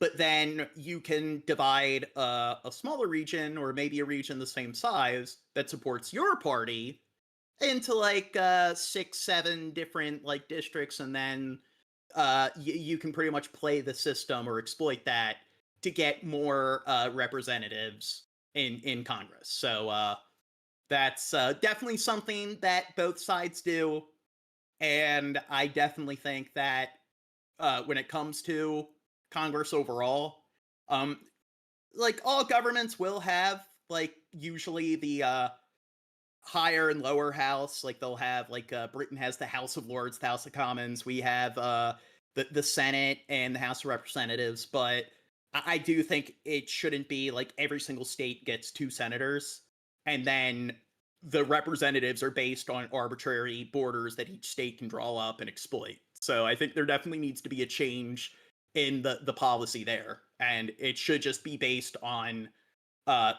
general votes overall across the entire population. These maps officially to California State Legislature today for consideration, and they have now been posted on the Senate and Assembly's Elections Committee's websites. Let's start with Northern California and District 1. Republican Doug LaMalfa's district would no longer represent the... And yeah, I know it is mainly a Republican thing, but it's not 100% a Republican thing. I'm not going to pretend that the Democratic Party doesn't do it either. Massive chunk of Republicans that stretch across what's known as the North State. His district is sliced and sent closer to the coast to put more Democrats. And it seems in like the district. what they're trying to point to here is that California is kind of doing it in response to Texas, and that's kind of a problem. And that's one of the reasons why this should be done away with overall, because here it's like, hey, they're doing it, so why can't we do it? In part, LaMalfa said, if you want to know what's wrong with these maps, just take a look at them. How on earth does Modoc County on the Nevada and Oregon border have any interest with Marin County and the Golden Gate Bridge? Voters took this power from Sacramento for just this reason. This is naked politics at its worst. For District 3, Republican Representative Kevin Kiley, his district sees a geographical chop, no longer stretching along the eastern border, and instead, it leaks into Sacramento County. In a statement, he said, make no mistake, I will win re-election to the House regardless of the proposed changes to my district, but I fully expect that the beautiful 3rd District will remain exactly as it is. We will defeat Newsom's sham initiative and vindicate the will of California voters. Now, a source close to Sacramento County District 6 representative, which you're seeing on your screen here, Ami Berra, tells us he's taking a look at the maps and is considering a run for the new District 3 because he wants to keep representing the Sacramento region. So let's bring up District 6. If Berra were to run in District 3, this means it creates essentially a new Democratic seat in our Sacramento region, representing parts of Sacramento and Roseville, for example. These are just a few of the many changes we could see if state lawmakers are okay with these maps. In a statement, the DCC's executive director... I think we get the point. Had enough commentary here.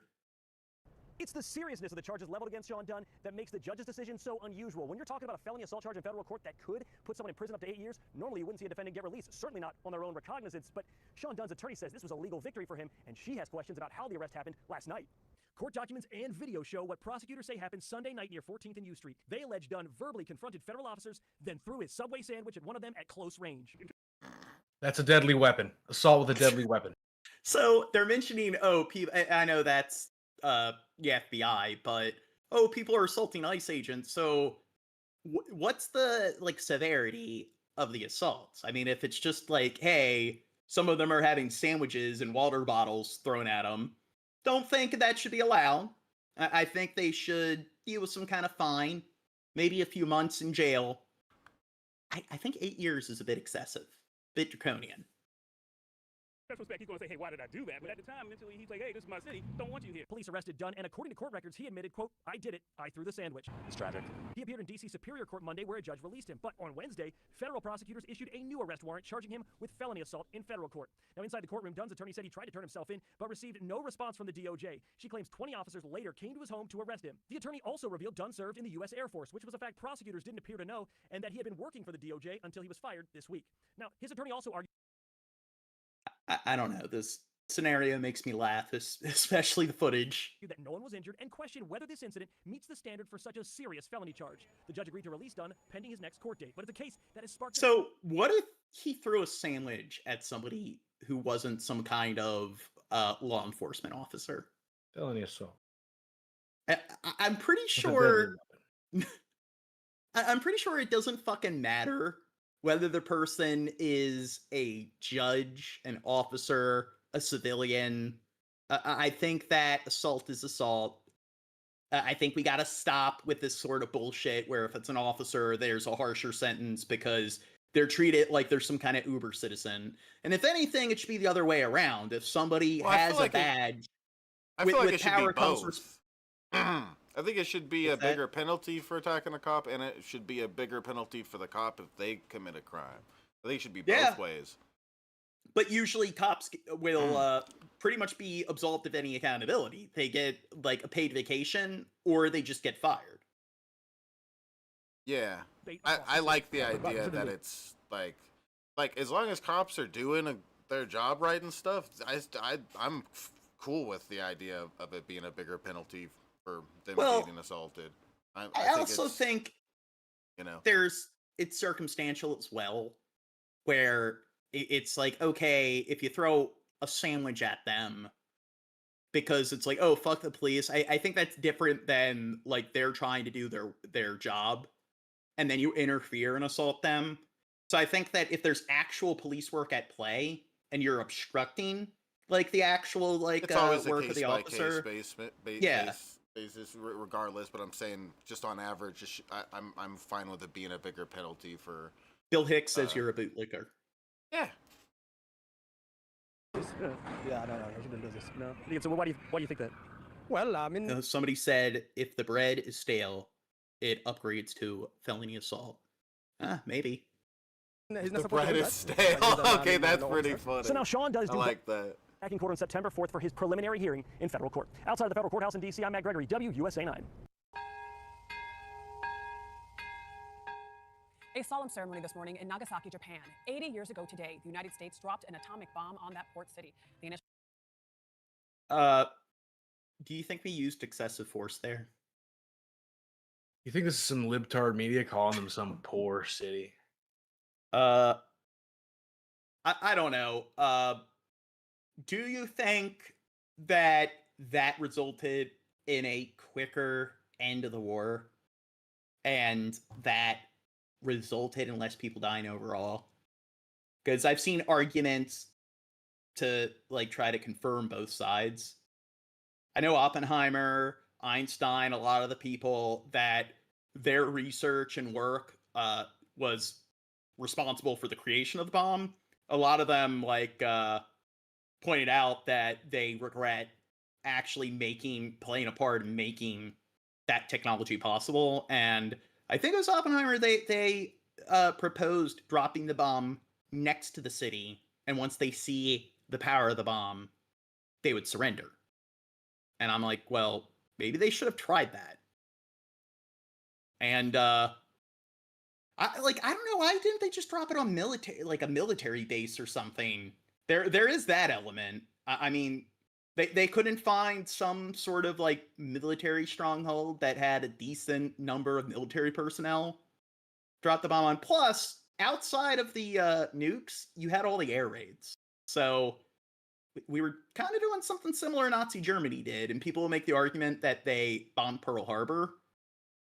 But we definitely killed a lot more people through those air raids, innocent civilians, than they killed military personnel in Pearl Harbor. And they actually were considering, okay, there are these hospitals, and what should we do there? And they were ordered to bomb the Pearl Harbor, but to avoid the hospitals. But yet we still ordered air raids on towns and civilian populations.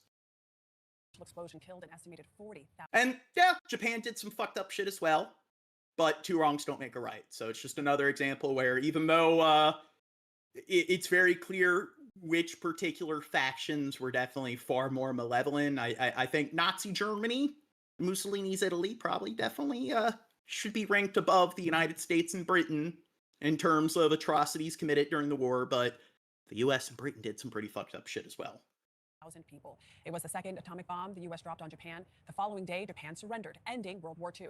The attack was launched from a base in the northern Mariana Islands. Today, these islands are a U.S. Commonwealth, but have seen their economy crippled due to restrictions on Chinese. Yeah, I know we got 6 overseas territories.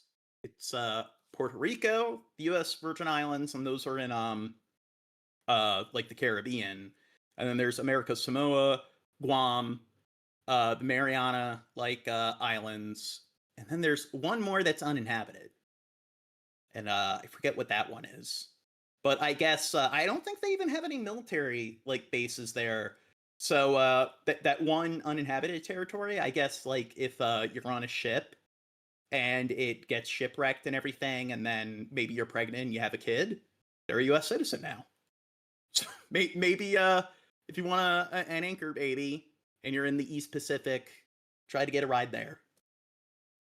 These investments. As Adam Yamaguchi shows us, they're once again being viewed as a strategic military post, this time with China in mind. Friday nights on the U.S. island of Saipan are a ghost town. Empty streets. Very few signs of life. It's like empty shell after empty shell. Empty bars. Go. And blocks away, thousands once flocked to this casino. It now stands abandoned. John Lee is the owner of Cha Cafe, one of downtown's businesses fighting to keep the lights on. I would say it's been challenging. We rely totally on tourism. I know Hawaii, that has the largest Asian American population compared to any other U.S. state or territory. And the past few years, we relied more and more on federal assistance. Saipan, the capital of the U.S. Commonwealth of the Northern Mariana Islands, once relied on tourism to power its economy. In 2018, the Commonwealth saw over 600,000 visitors, mostly from Asia. But with the COVID pandemic and rising tensions... Oh yeah, we annexed it during the Spanish-American Wars. Which, the Philippines, we annexed that from Spain. Do you know what the population of the Philippines is? A lot. 50,000. What's that? A lot. Yeah. I want to say 1 billion. No. We don't have 1 billion. 50,000. That's a lot. No, it's not. Okay, it's in the hundreds of millions. Yeah, it's over 100 million. Okay. So it's up there. And if we still had possession, or if the U.S. had possession of the Philippines, we would have like over like an extra 100 million people in the country. Between China and the U.S. And once the UN was established post World War II, one of the first like sort of agreements was that they to abolish all colonies, and I guess they came up with certain standards or definitions of what makes a territorial colony. So for some reason, the Philippines was established as technically fell within the parameters of a colony, or what the UN considered a colony to be. But the Mariana Islands and the U.S. Virgin Islands, for some reason, didn't fall within the parameters of a colony. Tourism has dropped by more than 65%. The government seems to be prioritizing the militarization of the Marianas. Yeah. And vocally, they are saying that we do not want Chinese tourists. Instead, the Commonwealth has embraced American military development. It's not even about the people in the military. It's about the military-industrial complex. Dr. Isa Arreola is an indigenous cultural anthropologist and a fierce opponent of the recent military buildup. Yes, we're a strategic location, but strategic means you have a plan to get somewhere, and we are kind of the means for a lot of those goals, a lot of those military goals. Just a few miles away on the island of Tinian. Dude, remember Senator, or no, Representative Hank Johnson? He was the dude that he claims he was being facetious, but he was he was trying to fight against like another military base being installed in Guam, and his argument was he was afraid that the island would get so overly populated that it would flip over and capsize. I like how there's no reaction. I remember that. You're talking about California? Yeah. No, he's not. He was talking about Guam, but I forget what state he represented, but it was Representative Hank Johnson. And I think he's still serving in Congress. He's another example of, I guess hasn't lost his mind because of age. He had like some infection, like hepatitis, that just kind of ate away at his brain. So he's another good example of like some like Congress official that definitely should not be in service anymore, but yet he's still there. They weekend at Bernie's him into the like up to the lectern, yay or nay. Military buildup is underway. It's not every day that you get to drive on a runway. This is a runway that effectively ended World War II. This runway was used in 1945 to drop the atomic bombs on Japan. And it lay dormant for 80 years. So now, do you know what the bombs were called or named? Man, boy. Yep. Yeah. Why they call it the Enola Gay, John? Don't know. With the mission of Enola Gay and Boxcar dropping the atomic bombs, and those were launched off of runway 8, which is where we're at right now. Today, the U.S. is investing $800 million to reclaim and upgrade the runway. This was pile 1. Each one of these piles, systematically, 75 by 75 by 10-foot pile. We watched the 513th Red Horse Squadron, a special Air Force unit, clearing jungle and incinerating brush. Captain Soren Hoffman. And then we're going through and hauling over the clean wood, bringing it over here, and they put it into these incinerators. Runways that once helped defeat Japan 80 years ago are now being rebuilt to counter China today. Tinian Mayor Edwin Alden welcomes the military buildup. As you know, the Commonwealth, we're going through a big economic downturn, hoping that this year will go up. Partnering with the military at this point in time is a win-win for us. But back on Saipan, residents watch with mixed feelings. Do you think we should do a Saipan meetup? But now that the economy is... I don't think you need a passport to go to Saipan.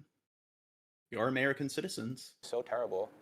Nobody's talking against it. It seems like a short-term desire to get a cash infusion from the military. That's exactly what it is. But even if that happens, will it trickle down to its people? Probably not. For CBS Saturday Morning, Adam Yamaguchi, the Northern Mariana Islands. Okay, let's get to the next topic in the title.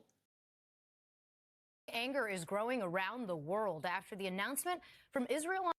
Also this morning, anger is growing around the world after the announcement from Israel on Friday that it will soon take military control of Gaza City. NBC's Molly Hunter is following this one for us from London. Molly, good morning. Didn't they argue that they weren't going to do that? Laura, good morning to you. That's right. Anger is growing, but we've actually just learned that the president's envoy, Steve Witkoff... Didn't Trump say he was going to buy Gaza? Yeah. The island of Ibiza to meet with the Qatari prime minister to discuss... Yeah, he said he didn't want to get involved, but then he's like, nope, they don't have a choice. They're going to have to move and relocate. ...proposal for ending the war in Gaza. That's according to a source familiar with today's meeting. There hasn't been an official announcement about Witkoff's movements. But this comes as the UN Security Council plans an emergency session this week, and that's rare. The UN Secretary General strongly criticized Israel's plan to take military control of Gaza City, saying it is a, quote, dangerous escalation, that it will result in, quote, additional forced displacement, killings, and massive destruction. Now, on this side of the Atlantic, France is the latest country. Dude, look at the kid with the pan over his head. To join European allies, as well as... It sucks the position he's in, but I guess it's good to see one kid who can still find a way to clown around in this scenario. But I do think a lot of this sort of hate seems to be over religion and the fight for having possession of the Holy Land. So what if we just make all the Palestinians and Israelis relocate and we put some Buddhists there? Because there's never been any wars fought over Buddhism. Why don't we do that? Sounds like the best idea ever, Jane. Smart. Australia and New Zealand rejecting Israel. Maybe like a lot of the peace and benevolence that you see with Buddhism, maybe it will bleed through the region, and then we can bring the Israelis and Palestinians back. Occupation plan, saying it would, quote, worsen an already catastrophic situation. But the Israeli government standing firm, Laura, the defense minister, saying any threats of sanctions wouldn't weaken our resolve. And Molly, this UN meeting is supposed to happen here in New York tomorrow, but there's already been some evidence of troop buildup in Gaza. Yeah, and that UN meeting, we believe, was changed from today to tomorrow morning, but NBC News has seen commercial satellite images that show the Israeli military building up troops and equipment near the border with Gaza. You can see those images on the screen. I know they've already built or constructed a bridge that divides northern and southern Gaza, and they're already like installing settlements in northern Gaza. So they've turned it into a fucking parking lot, and they seem to be paving over the territory. But hey, it's just fake news that it's some kind of genocide. The buildup that would support a possible new ground invasion of the Palestinian enclave. That's according to 3 U.S. officials and a former official. The images show troop movements and formations that, before sources told our colleagues in D.C., they recognize as signs of an imminent major ground operation. Laura, we are watching that border very closely this morning. Laura. That's for sure. All right, Molly Hunter, thank you. Hey, thanks for watching. Don't forget, Why do you think they were arrested? Do you think they were engaging in disorderly conduct, or do you think there's some overstepping here from the police? Take your time. Yeah. They're all a bunch of filthy criminals, John. What do you want me to say? They're not here. They're disrupting the peace. Lock them up. How many seconds went by from the time I asked that question up until I got a response? To be fair, John, I had a hand that was handling another thing. I used push to talk. Fair. I know this. Oh, go ahead. I was just gonna say, you'd think they'd be a little more prepared. If I was gonna go and do something like this, I would make the sign at home, make it hella good, you know, and then go there. I wouldn't be like, oh, at the last minute, I'm gonna use a Sharpie. But okay, go on, Gene, babe. Yeah, I'm thinking. I don't know. This is a very serious scenario, but this is one of the most boring protests I've ever seen. Yeah, we have Molotovs when we do it here, right? In America, we do it better. Not just here. It seems like every protest or riot we've covered across the globe, they're all throwing fireworks. Yeah, like we've covered a bunch of. Here, we're lucky if anybody spills their tea. Like fuck. He's not full of bruises and lacerations. He's not in handcuffs. They need to, I don't know, take hints from she was banging that measuring cup near the cop's ear. It was very America. That would be like a felony. Like if I was a cop and that happened with a to me, deadly weapon, I'd fear for my life and have to reach for my service weapon. I mean, I have PTSD well, from I my wouldn't hard work, John. say UK police are weak because they don't have lethal, or I guess they can technically be lethal to an extent, but they have firearms with rubber bullets. Yeah. And you can see scenarios where, they're apprehending people who have knives or some sort of weapon, and they don't have to litter their body with bullets. So it seems like their cops are able to de-escalate things and not brutalize their citizens. So I am going to give police in the UK props. I don't know. This is one of the most geriatric sort of gatherings I've ever seen, with the protest. Seems like everyone they're arresting is of retirement age. Why? I don't understand. I need to have it. Dude, these British boomers, they got too much time. A few years ago, is that I believe one of the George Floyd protests, where it's this old man who was just like kind of yelling at them, and the cop just in full body armor pushed him to the ground, and he fell on his head and started bleeding out of his ear. And look at just how like delicate they are. Yeah. With like these everyone's senior too citizens. nice. The protesters are too nice. The police are too nice. They need to take some lessons from us. Well, here's a bunch of douchebags. Why is nobody who's being apprehended? Why aren't they black in blue and purple all over and red? I think if it was American cops, do you think they would decide that handcuffs aren't necessary? Well, if it was American cops, they would have put in, secret agents into the crowd. Those what are they? Provocateurs. Yeah, the agent provocateurs, John. They would have released several of those into the crowd, and then they'd get the rest of the crowd. And they would have lit everyone on fire. Well, first it's tear Okay, gas. no, they're not that bad. It's tear gas. Tear gas and rubber bullets at first. Fine voters. Yeah. Yeah. Funerals this morning for 5 Palestinian journalists killed by an Israeli airstrike. The press body armor that's... Do you think those journalists in the press jackets were really Hamas agents? I'd say it's more unlikely. Yeah, they were just disguising themselves as the press. Hamas actually killed the press, then took their vests to try to blend in and infiltrate behind Israeli lines. Made them a target, according to Al Jazeera. Anas al-Sharif, fellow Al Jazeera correspondent Mohammed Kureka, and cameramen Ibrahim Zafar, Mohammed Nufal, and Mohammed... I don't know. They're not white journalists. So I guess people can just assume that, they're one of the barbarous sort of agents that voted Hamas into office. So it's only indiscriminate if they're non-white. You know what I'm saying? and Aliwa were in the journalist camp at the main gate of the Al-Shifa hospital in Gaza City when the IDF struck. قتل الزملاء الصحفيين في قناة الجزيرة هو جريمة لم تكن الأولى من نوعها. الاحتلال يعني منذ بداية العدوان قتل عشرات الصحفيين وهذه جريمة يجب أن يقف أمامها. And I mean, I was joking there, but they have been killing lots of journalists who are white and who are also non-white from other parts of the fucking planet. So they have been, I don't know, killing a lot of non-sort of Gazan citizens.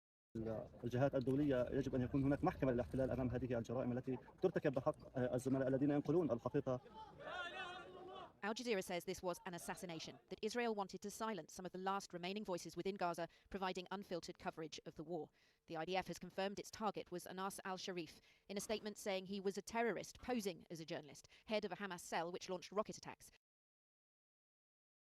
Do you think what they're saying is legit? Against Israeli civilians and forces, claims he and Al Jazeera. Israel is always legit. Never done anything bad. Well, I mean, what about all the other journalists that they've killed? So even if one of them is some kind of Hamas militant, are they all Hamas militants? What about all the humanitarian aid workers? They've killed lots of them.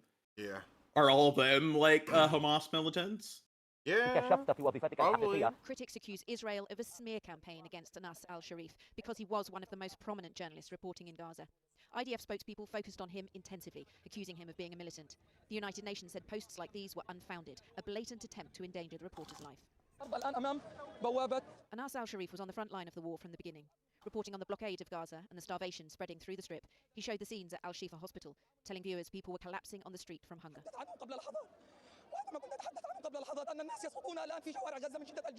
Anas al-Sharif had received threats to his life. In 2023, an airstrike on his family home killed his father. The reporter said he lived with the knowledge he could be killed at any moment. In a final message written 4 months ago and posted online after his death, Anas al-Sharif says, "If these words reach you, know that Israel has succeeded in killing me and silencing my voice. I have lived through pain in all its details, tasted suffering and loss many times, yet I never once hesitated to convey the truth as it is, without distortion or falsification. I entrust you with Palestine, its people, with its wronged and innocent children who never had the time to dream or live in safety and peace." He leaves a wife and 2 small children, a boy and a girl. Now, those kids that they're saying never had time to live and like peace and so forth. I think they voted for Hamas or were Hamas militants. Yeah, they're at least complicit in Hamas's rule. Yeah. Well, the president of Israel, I forget his name, not Netanyahu, he's the prime minister, but the president did state that all Gazan citizens are partially responsible. All. Israel does not allow international journalists into Gaza to report freely, so broadcasters rely on local correspondents, like those mourned after last night's attack, to cover the war. Oh, why don't you think they want international journalists in there? Do you think they're afraid that they'll smuggle things in to Hamas? Do you think that's it? Yeah, gotta be. Yeah. You know, It's the same army. reason why they obstructed supply trucks from getting through, because they have chocolate, and chocolate, they're luxury items, or toothbrushes or packages and zippers, because like, didn't they claim, the IDF, that they could use the zippers and the toothbrushes as weapons? Yeah. Tries to defend press freedom, says the Gaza conflict has been the deadliest period for reporters in the 30 years it's been recording journalists' deaths. It says at least 186 have been killed in the territory. Condemnation of the journalist killings has ranged from the United Nations to Downing Street. Prime Minister Keir Starmer's spokesman said the UK government is gravely concerned at the repeated targeting of journalists in Gaza and called for an independent investigation into the killing of Anas al-Sharif and his colleagues. Joining us now is Tamir Amishal, a senior presenter at Al Okay, Jazeera next Arabic. vid. Some critics tonight slamming Israel after the deaths of 5 Al Jazeera journalists who the network says were killed in a targeted airstrike in Gaza in just the last 24 hours. The IDF says that one of the people killed was a Hamas leader posing as a journalist. It's all happening as even a group of more than 600 retired members of the Israeli military are now calling for an immediate end to the war in Gaza. But the Israeli prime minister appears defiant in the face of outrage over his plan to take control of Gaza City and hand it over to Arab forces. Now, it is very unlikely that Arab states would go for this, but the prime minister is suggesting is reigniting some criticism inside the enclave that Arab nations are not doing enough to help Palestinians now. Danielle Hamamjian has more in tonight's breakdown, and we should warn you, some of what you're about to see is disturbing. Palestinians say it is the ultimate betrayal. Why aren't Arabs helping us? They've cried over and over again. Arabs, do something. Help us. 22 months. Well, my thing is, why isn't the world helping them? I don't think it's just the Arab states that should be helping them.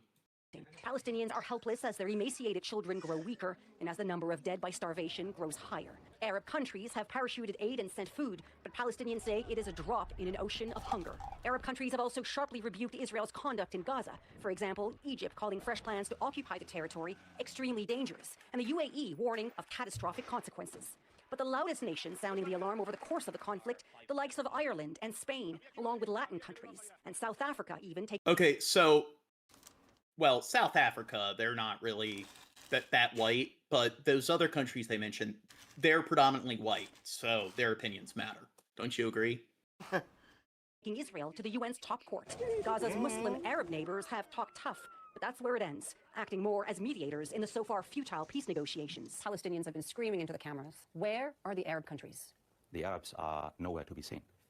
The Arabs... Now, it seems like countries from all over the globe, regardless of what their religious demographics are, their like racial demographics, like what kind of culture, or like the level of development, seems kind of odd that seems like the entire world is being highly critical of Israel.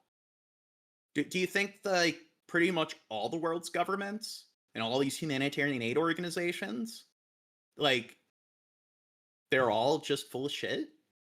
It's only Israel that's telling the truth. Only Israel and Fox News and Newsmax. And I'm talking about the Arab rulers, have buried their heads in the sand. Fawaz Jurgis is a professor of international relations at the London School of Economics. He says that while I know France, Macron's come out and has been criticizing Israel, so we're getting to the point where, like, the UK, a lot of these, like, NATO states have always been giant, like, shills for Israel, like the United States, but even some of our top allies and their top allies are like, okay, you really gotta chill the fuck out. Is strongly pro-Palestinian. Arab leaders, heavily reliant on American aid and security, are wary of antagonizing the U.S. and its close ally, Israel. This explains the subservience of Arab governments to American foreign policy. There is a big divide. Unreachable Horizon says the entire world supports hummus. Yes, yeah. Well, I mean, hummus, I don't know, it is really good with cheese and crackers. Don't you agree? Like the Sabroso? Yeah. Right now, between the Arab ruling elites and Arab public opinion. That divide, he says, is further fueling discontent among Arabs against their largely unelected leaders. Palestine reminds Arabs that they're largely unelected leaders. Do you think that's propaganda? Because Steven Crowder and all of these right-wing commentators claim that it's their fault for voting Hamas into office. So do you think these sources are full of shit when they claim that they weren't really genuinely elected? And do you think a lot of people make that argument? I mean, again, if you ask them, was he genuinely elected in like every single election? Is he not a dictator? So it seems like, why are they so, all of a sudden they act like, corrupt governments and mock like kangaroo sort of fucking elections or politics isn't a fucking thing. Governments are not independent. The governments are not sovereign. Sovereignty in the Arab world is a myth. Some Arab governments are clearly worried, even though the majority of Jordanians are of Palestinian descent, including the Queen. The state has cracked down on pro-Palestinian protests and arrested activists, rights groups say. The government citing security concerns. Egypt has also carried out arrests and violently dispersed protests, according to rights groups, the government there citing anti-terror laws. And Gulf states have largely maintained diplomatic and trade ties with Israel, even while other countries discuss sanctions. Well, I mean, aren't they supposed to be giant shills for like Hamas? Because, they're Arab Islamic countries. So it's that simple.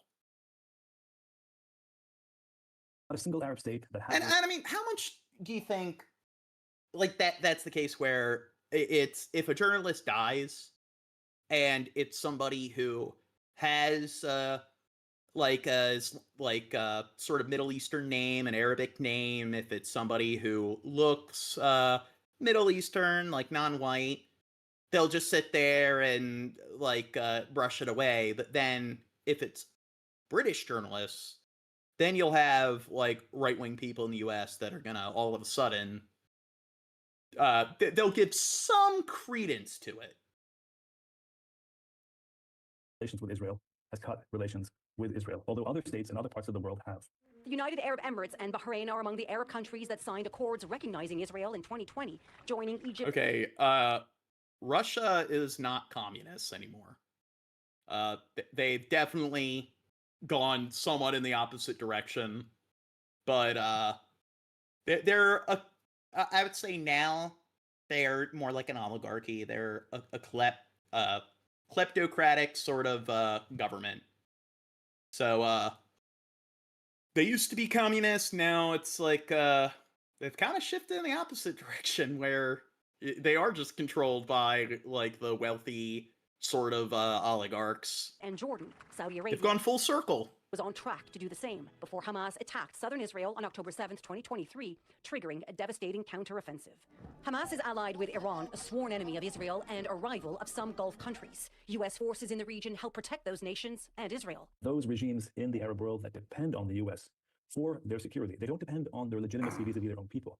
Ryan Crocker, former U.S. ambassador to several Arab states, says that while Iran may be a menace, the region's rulers may also see Palestinians as a danger. Palestinians, both the cause and the population, have both been seen as a threat to the rule of these Arab regimes. Already struggling economically, Jordan and Egypt have explicitly ruled out taking in Palestinian refugees, suspecting Israel will never allow them to return home. They also fear they'll appear complicit in far-right Israeli calls to clear Gaza of Palestinians, a plan critics say amounts to ethnic cleansing. Just how worried are they?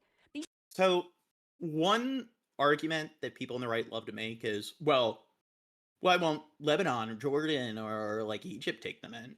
It's because they're all just a barbarous people. They don't even want them. So do you think that the reasons presented here, do you think those particular people, do you think they would accept those reasons? Or are they just going to claim that, no, what they're saying isn't legit? I'm just going to assume that the reasons they're not taking them in are the reasons I want to believe, even though I have no way to verify that. People like to generalize people. Put them in the treated for injuries and diseases. in Jordanian hospitals were sent back to war-torn Gaza, their families in disbelief. I was shocked when I learned that my daughter would return to Gaza, one mother said. Guerrillas destroyed the planes. Then there's the potential for turmoil on Arab soil. What if Palestinian refugees turn to militancy as they have in the past? Palestinian fighters have used Arab countries as a base from which to attack Israel. In 1970, they even fought a civil war against Jordan's military. Arab regimes do whatever is necessary to see that the Palestinians don't gain a foothold in their country. But as anger in the Arab world mounts, isn't that angering the population even more, silencing them? Absolutely. Suppression might not always ensure security. The tragedy of Gaza, the destruction of Gaza, could really serve as a time bomb that implodes the Arab political order from within. A tragedy that for now, Gazans are facing alone. Danielle Hamamjian, NBC News. We thank you for watching. Israeli Prime Minister Benjamin Netanyahu is pushing back against reports of dire humanitarian conditions in Gaza. He's calling them, quote, a global campaign of lies. Well, at the same time, he is moving forward with the plans for the military to push deeper into the enclave to dismantle Hamas. NBC's Matt Bradley has more from Tel Aviv. Well, it's been 4 days since Prime Minister Benjamin Netanyahu announced new plans for an expanded offensive in the Gaza Strip, and so far it has landed like a lead balloon here in Israel, with all sides of the political spectrum very much against this. We've been hearing from people on the left who have said very openly, this is the political opposition, that this would put the lives of the remaining hostages in the Gaza Strip in danger. It would further the suffering of the Palestinian people and push Israel into further diplomatic isolation from the world. Now, that has inspired protests in Israel against Netanyahu's plan, but on the far right side, of whom includes several top ministers for Netanyahu's cabinet, they've said that this plan doesn't go far enough and that it shows that the Prime Minister isn't serious. Wow. Do you think they're a bit extreme, saying it doesn't go far enough? How much farther do they want them to go? It's like, hey, where are all the air raids in the West Bank? About defeating Hamas. And we've already seen protests from around the world about this, including in the halls of the UN General Assembly on Sunday. And we're also hearing fierce criticism against Israel for the killing of 5 Al Jazeera journalists late on Sunday night in an airstrike. The Israelis said one of them... But hey, those journalists, they weren't white, so they must be Hamas militants. ...was a Hamas leader, and that he was paid by Hamas. The Al Jazeera has strenuously denied this allegation, and the world journalism community has been mourning for those 5. Matt Bradley, NBC News, Tel Aviv. Thank you, Israel. And I mean, even if one of them was a Hamas militant, what about the other, 5? It's like, I guess because one of them happened to be, involved with Hamas, it makes all the ones that weren't, it justifies that, because it's all or nothing. This is parts of its new push. That's how it is with the whole Gaza thing, huh? Some of the people who are dying are members of Hamas, so the 99% of all the people that are killed that aren't associated with Hamas, yeah, it makes that okay. Number of nations is condemning the Israeli attacks in local 10's Russ Getchke, live down in Washington with the latest. Russ. Hey there, guys. Good evening. Well, this week, Hamas leaders are reportedly in Cairo, Egypt, trying to renew talks around the U.S.-backed ceasefire plan. Those talks have been stalled now for nearly an entire month, but in the meantime, the Israeli military is moving forward with this new assault. I do want to visit Cairo. I do think it's a beautiful city based on what I've seen. Israeli reservists and retired soldiers protesting in Tel Aviv today, calling for an end to... Do you want to do a meetup in Cairo? Yeah, let's do one right here. Or as attacks begin to take full control of Gaza City. We are already dying slowly without an occupation. Let him... Guys, read the comments, our opinions. Nothing will happen. The richest Arab countries, Saudi Arabia, Qatar, etc., have strong economic ties with the U.S. Yeah, and America likes shilling for them. They like shilling for America. And there are a lot of similarities between Saudi Arabia and Israel, because Israel, it enclaves Gaza, and pretty much has them under some kind of medieval-style siege. And Saudi Arabia, it's the same thing with Yemen. Seems kind of odd that we shill for these countries that kind of, subject those two regions that aren't able to get aid in and out because they're completely surrounded by some enemy territory. And they are constantly starving them out and dropping bombs in their heads. And then when instability is created, then you have the Houthis and the Hamas that take control. But hey, because there are some vile terrorist groups that fill that power vacuum, that justifies what they're doing to begin with, even though one of the reasons why they filled that power vacuum, because maybe the instability was caused by the crimes and atrocities that those two states are guilty of, states backed by the U.S. Control Gaza and do whatever he wants.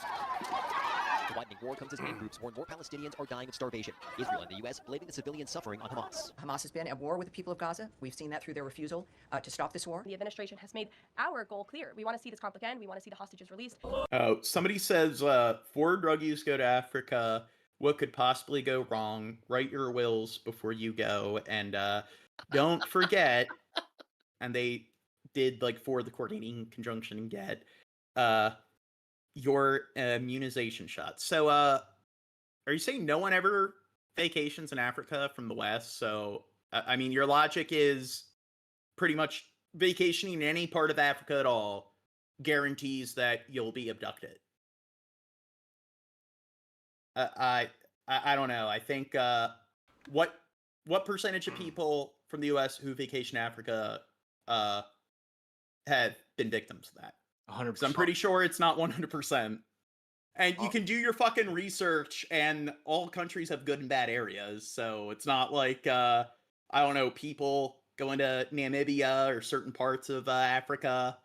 And a lot of times the governments, they make a lot of money off of tourists coming. So you'll see a lot of that in like the Caribbean, where the government has military personnel that pretty much surround the tourist areas to make sure that no one gets in, because they don't want anyone to get abducted, because it is really a huge detriment to the government.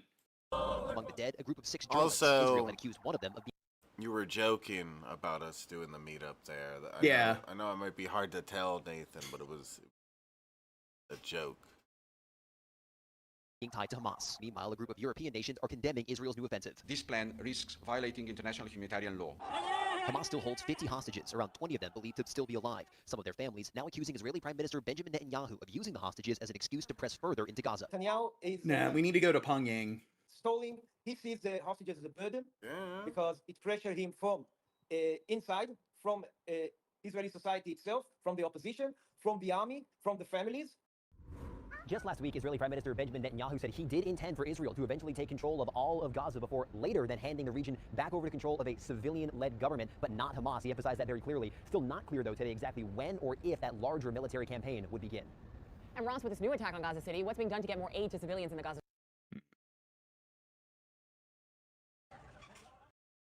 Tyrone, are you from if Africa develops, there would be no America?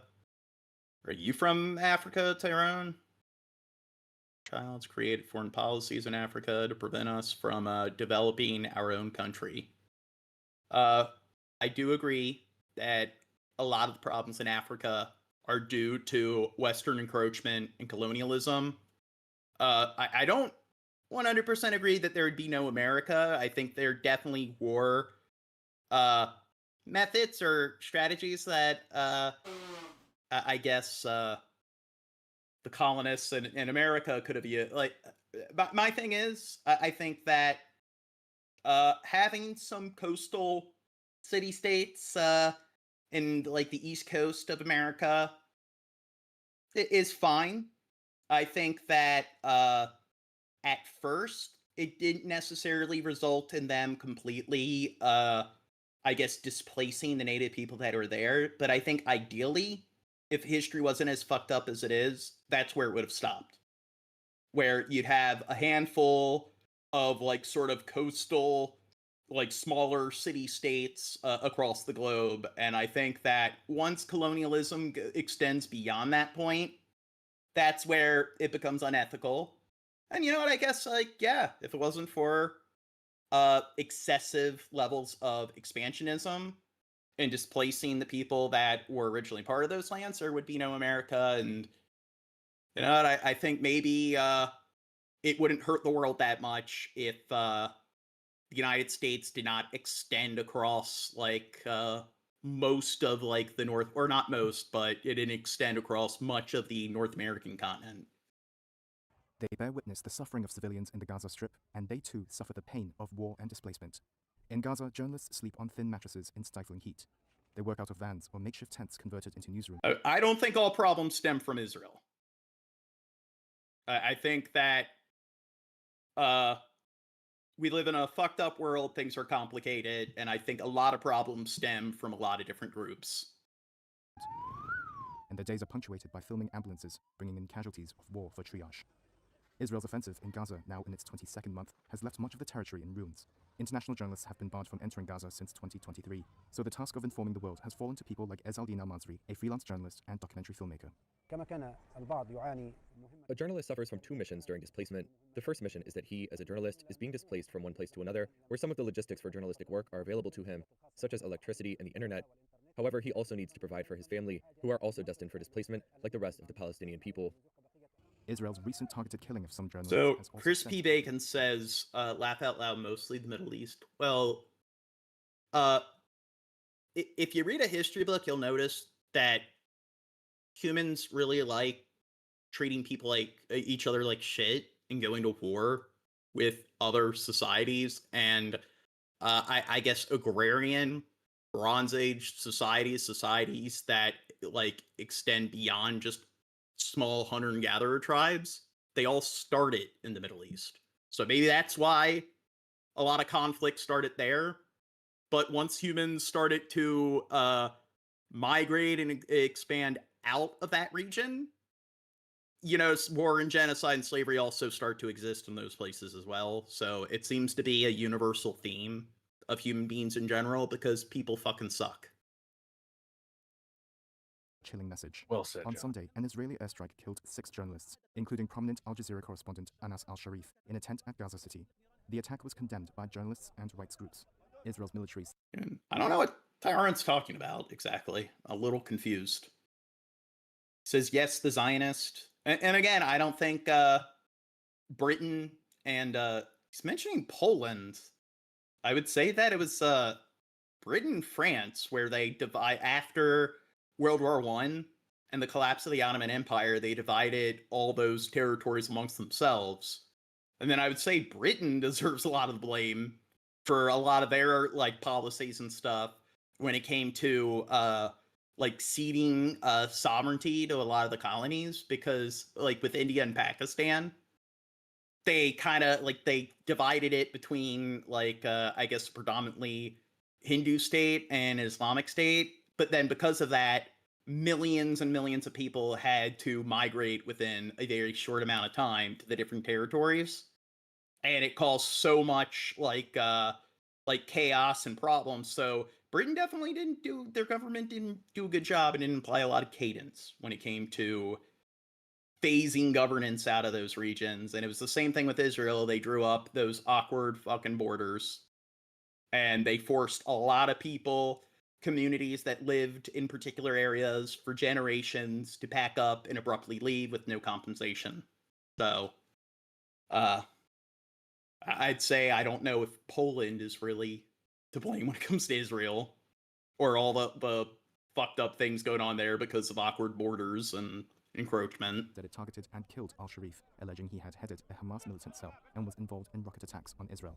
Al Jazeera and al-Sharif himself, before his death, denied such claims. The Committee to Protect Journalists says at least 186 journalists have been killed in the Gaza conflict.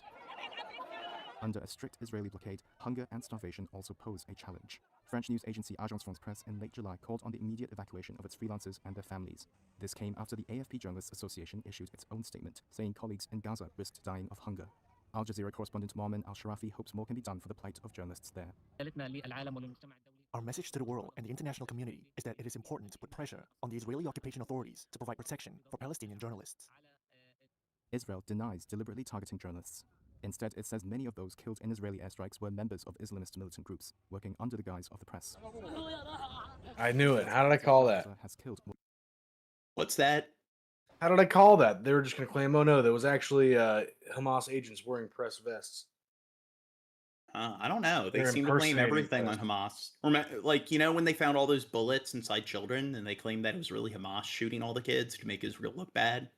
Yeah, it's always Hamas. They really get around. I mean, aren't they supposed to be hiding in the tunnels? I mean, it seems kind of odd that all of these, like, civilian buildings that are blown up and all of these civilians that are dying, nope, it's not Israel. Hamas.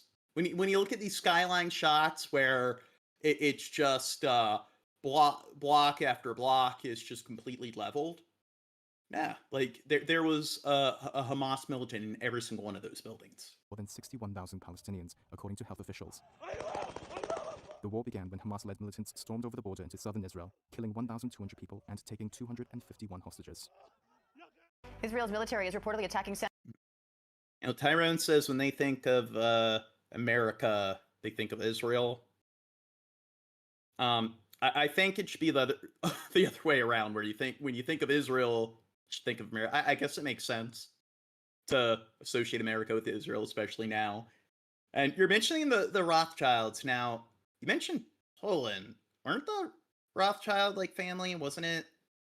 It was like France, Britain, and the Austrian-Hungarian Empire. I don't know. I don't think was Poland part of the Austrian-Hungarian Empire? I don't think it was. Look it up. I think it was wasn't it part of Prussia? So I don't think Prussia, that was part of the Rothschild family. Central and northern Gaza today as the IDF chief approves operation plans. Our producer in Gaza reports the IDF destroyed 2 Hamas-run government buildings in a pre-warned strike. So far, no casualties reported there. But in the last 24 hours, the Hamas-run health ministry says at least 123 people have been killed, 21 of them reportedly trying to get humanitarian aid. ABC News chief international correspondent James Longman is following that story for Their James, fault for wanting to survive. What the fuck? That's what they get.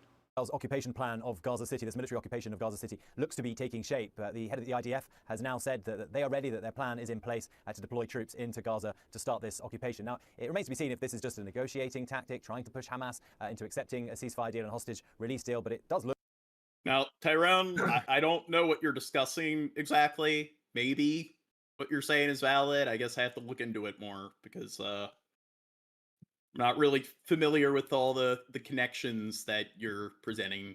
Well, John, in 1772, Jesus Christ, the first partition occurred, in which Russia, Australia, and Prussia each seized 1/3. But the Rothschild family or monarchy, wasn't it?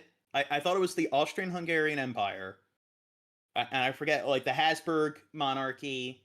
And the Rothschilds, I think, have a strong correlation, but it's France, England, and the Austrian-Hungarian sort of monarchs. About this. It would mean thousands of troops would have to be deployed into Gaza, and crucially, hundreds of thousands of Palestinians would be displaced yet again. And many of them have used Gaza City, which is the city they want to occupy, as a place of refuge from other parts of Gaza. And when we speak to Palestinians stuck inside Gaza, they say that they've had to move, many of them up to 21 times through the course of this war, from tented encampments to broken down homes. I mean, it's just been relentless for them. And of course, they're undergoing constant bombardment, which we know has killed scores of people in just the last 24 hours. So remember, on top of this humanitarian disaster, the famine that has gripped Gaza, they're still dealing with these airstrikes, as well as Israel says they're going after Hamas operatives. Now, on talks, well, Khalil Al-Hayya, who is the Hamas negotiator at the moment, he is in Egypt to start talks with the Egyptians. The Egyptians and the Qataris are the mediators here. It's hope perhaps that they could get back around the table with the Israelis. Perhaps they think that that plan for occupation is just that, a threat, and that they now want to get back around the table with the Israelis. We have to wait and see. But just in the last 24 hours, 123 people have been killed and more than 400 injured. Many of these people died at aid sites. We know access to aid remains a huge issue. 200 aid trucks made it in the last 24 hours, but they are subject to looting. A lot of people just so desperate to get hold of aid that these trucks are not safe when they get inside Gaza. And we know airdrops have been taking place too, but again, humanitarian groups say that they are just not safe and not something you can really plan an aid delivery system around, because they just don't get enough aid in. The United Nations has said that really Gaza at this point needs more than 500 trucks of aid to be getting in every single day. Diane? All right, James Longman, thank you. Israel's military chief. I'm starting to crash. How long have we been going? Very nearly 4 hours, John. Okay. I think maybe we've covered everything in the title so far, so maybe it would be a good time to stop. Thanks for everyone watching. Oh, we did pretty good. What? There's this feature that you can choose in the chat where you can start a Q&A, and it's kind of neat. Maybe we should do that one day, where it'll make a new chat and people can ask questions specifically. It's neat. But yeah, click the subscribe button, guys. We're almost at 2,400 subscribers. Oh god, I noticed the concurrent viewers go up every single time I'm about to end the stream. Do you think YouTube's algorithms are behind that? Yeah, they're trying to keep you on the hook, John. Yeah, but it looks like Tammy, they were number 1 in the chat. Comes Number to one, the Tammy. participation, and Nicholas number 2. But see a lot of new faces in the chat. Please subscribe. We try to do it once a week. I've been neglecting the podcast the last 2 weeks, but or in the last month, but I'll try to do another stream tomorrow, I promise. Dirt needs to hold me accountable. It's Dirt's fault if we don't, because he's responsible for me following through with another stream. I'm actually the manager of the Pedantic Pedestrian Podcast. Damn. Task man. If you take a shot of Abilify, it's supposed to make you have an increased desire to go shopping so they can simulate the economy. Wow. Or stimulate the economy. Yeah. I don't have my glasses, so I don't see the T. Learn how to see the T. Yeah. But do you have anything to say, Shab? I'm the greatest. J-Boy says, what's this about? It's about news and politics, so that's what we discuss. We discuss how fucked up the world is. On a semi-regular basis. Yeah, how human beings love murdering each other and treating each other like horseshit. But anyway, are you ready to peace out?